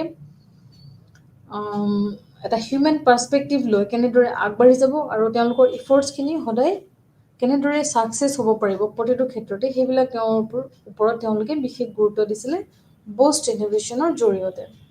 যিকোনো ধৰণৰ ৰিস্ক তেওঁলোকে সদায় সাজু হৈ থাকিব লাগিব উইথ কনফিডেণ্ট, আৰু উইল পাৱাৰটো তেওঁলোকৰ থাকিব লাগিব আৰু যিটো এটমছফিয়াৰ থাকে এটমছফিয়াৰত তেওঁলোকে যিকোনো এটমছফিয়াৰতে তেওঁলোকে ইফিচিয়েণ্টলি তেওঁলোকৰ কাম কৰিবলৈ সক্ষম হ'ব লাগিব। তেতিয়াহে অৰ্গেনাইজেশ্যন এখন চলিবলৈ বা অৰ্গেনাইজেশ্যন এখন সুচাৰুৰূপে চলিব বুলি তেওঁ মেনশ্যন কৰিছিল। চ' নেক্সটটো আহিছে আমাৰ ইয়াতে যিখিনি তেওঁ দেখুৱাইছিল যে একৰ্ডিং টু পিটাৰ ডাকাৰ আমাক যিখিনি প্ৰতিনিধিত্ব ইকুৱেল পাৱাৰ ক্ৰছৰ বৰ্ড দেখুৱাইছিলে সেইখিনিৰ ভিতৰত আমি বিশেষভাৱে ল'ব পাৰোঁ। চ' ফাৰ্ষ্ট টাইম আমি ড্ৰাকাৰ্ছৰ মেনেজমেণ্ট থিয়ৰীত আমি দেখা পাইছোঁ যে decentralisation, knowledge work, management by objective, এইবিলাকৰ জৰিয়তে তেওঁ আমাৰ মেনেজমেণ্টক এটা মডাৰ্ণ কনচেপ্ট আগবঢ়াইছিলে, এটা নিউ কনচেপ্ট। চ' নিউ এটা আইডিয়া আগবঢ়াইছিলে, য'ত কি হৈছিলে এই কনচেপ্টবিলাকৰ জৰিয়তে আমি প্ৰশাসনত এটা বিশেষ ৰূপ আমি দেখা পাইছিলোঁ। কিদৰে প্ৰশাসনখন চলিবলৈ আমাৰ মেনেজমেণ্টক এটা নতুন ৰূপ দিবলৈ আমি কনষ্ট্ৰাকশ্যন যিটো ভিউ, সেই ভিউটো আমি আগত ৰাখিব পাৰোঁ। So Peter Drucker turned management theory into series of discipline. So he has revolutionized modern things business practice, influencing far-reaching development in the area of decentralization, privatization and empowerment. So এই তিনিটা বস্তু আমি mainly দেখা পাইছিলোঁ, য'ত ডিচেন্ট্ৰেলাইজেশ্যন, privatisation, empowerment এইবিলাকক আগত লৈ তেওঁ সংগঠন এটা কিদৰে আমি মডাৰ্ণ মেনেজমেণ্ট ৰূপ দিছিলোঁ, যিটো আমাৰ ব্যৱস্থাপনা পদ্ধতিটো আৰু মেনেজমেণ্ট থিয়ৰী, আমাৰ ব্যৱস্থাপনা যিটো থিয়ৰী, ব্যৱস্থাপনা তত্ত্বত তেওঁৰ এই মেনেজমেণ্ট যিটো কনচেপ্ট, তেওঁ খুব ডিচিপ্লিন হয় তেওঁ আগবাঢ়ি গৈছিল আৰু এটা ৰিভলিউচনাৰী চেঞ্জ আনিছিলে আমাৰ ট্ৰেডিশ্যনেল যিটো অৰ্গেনাইজেশ্যনেল ছিষ্টেমত এটা ৰিভলিউচনাৰী চেঞ্জ আনিছিলে।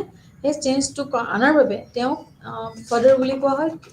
আমাৰ মেনেজমেণ্ট থিয়ৰী, মডাৰ্ণ মেনেজমেণ্ট থিয়ৰীক তেওঁ ফাদাৰ বুলি আমি ক'ব পাৰোঁ। চ' পিটাৰ ড্ৰাকাৰৰ এই ভিউজটো আমাৰ মেনেজমেণ্ট থিয়ৰীত খুবেই গুৰুত্বপূৰ্ণ বিষয়বস্তু হৈ পৰিছে। চ' তেওঁ মেনশ্যন কৰিছিল যিহেতু ছ'চাইটি এখন আগবাঢ়িবলৈ কেনেদৰে আমি এই ভিউজবিলাক লৈ সংগঠনটো সুচাৰুৰূপে পালন কৰিব আগবঢ়াই নিব পাৰোঁ, influencing far reaching developments in the area of decentralisation. So' এই যিটো আমাৰ ক্ষমতাৰ বিকেন্দ্ৰীকৰণ যিটো আমাৰ ষ্টেপ আছে, এই ক্ষমতা বিকেন্দ্ৰীকৰণ ষ্টেপটোৰ জৰিয়তে আমি ষ্টেপ বাই ষ্টেপ সকলো দিশত তেওঁলোকৰ যিখিনি ভিউজ, সেই ভিউজখিনি আমি আগবঢ়াই ইউজ কৰিব পাৰোঁ আৰু প্ৰশাসনৰ লগত জড়িত কৰাই কেনেদৰে উচ্চপদস্থৰ যিটো ক্ষমতা আছে তাৰ ক্ষমতাখিনি নিম্নপদস্থৰ ক্ষমতাৰ লগত সহযোগ লগাই বা সহযোগিতাৰ জৰিয়তে কিদৰে আমি ক্ষমতাবিলাক ভাগ বিতৰণ কৰিব পাৰোঁ দক্ষতাৰে, সেইবিলাকৰ ওপৰত তেওঁ গুৰুত্ব দিছিল। তাৰপিছতে যিটো আমাৰ প্ৰাইভেটাইজেশ্যন ছিষ্টেম আছে, ব্যক্তিগতকৰণ ক্ষেত্ৰ, সেই ব্যক্তিগতকৰণৰ ক্ষেত্ৰত তেওঁ বিশেষভাৱে গুৰুত্ব দিছিলে। তেওঁৰ যিটো কণ্ট্ৰিবিউশ্যন থিয়ৰীত ইয়াৰ বিষয়ে বিশেষভাৱে মেনশ্যন আছে।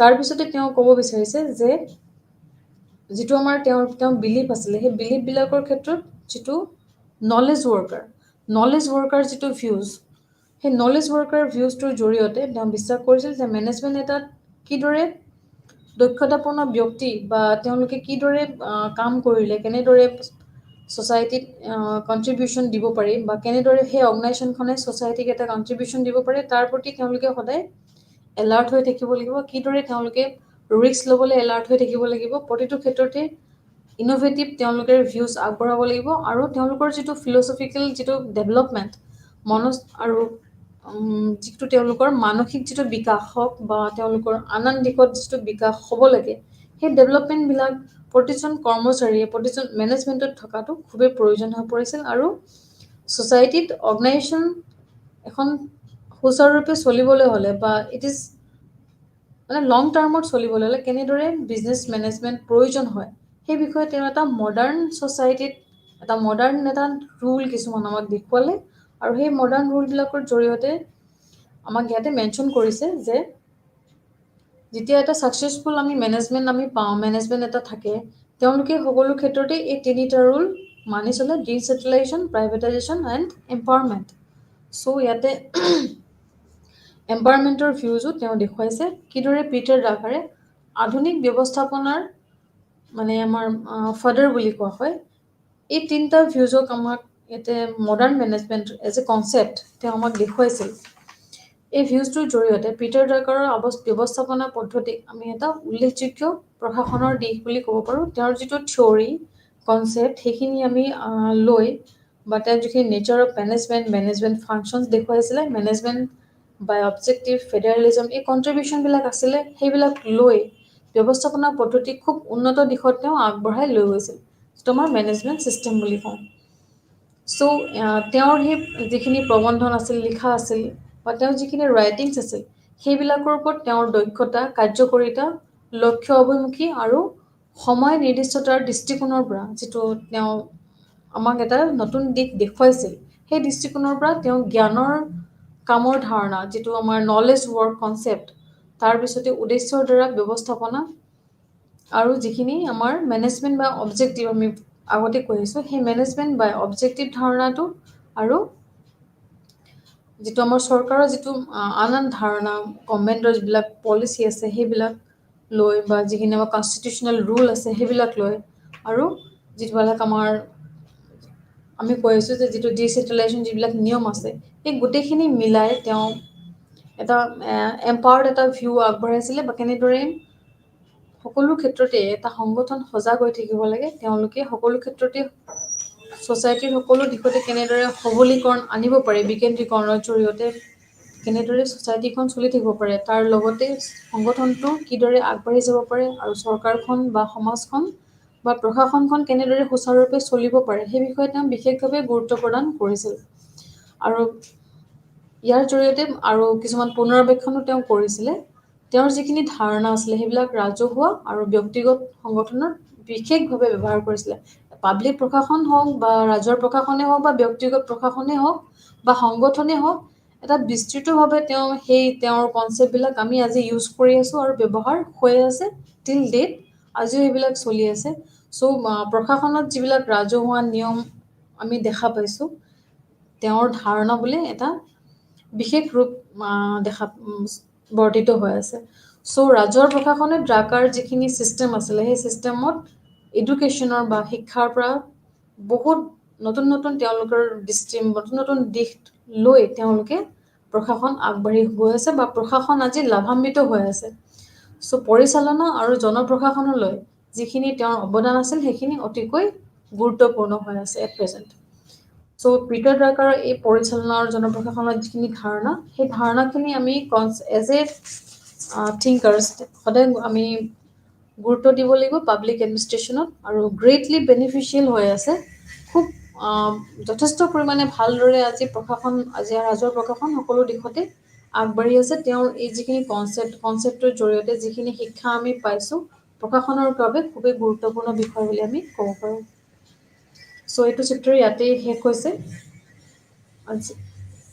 এইখিনি কনক্লুজন পাৰ্টত আছে। চ' পিটাৰ ড্ৰাকাৰৰ ভিউজখিনি আমি ইয়াতে শেষ কৰিছোঁ।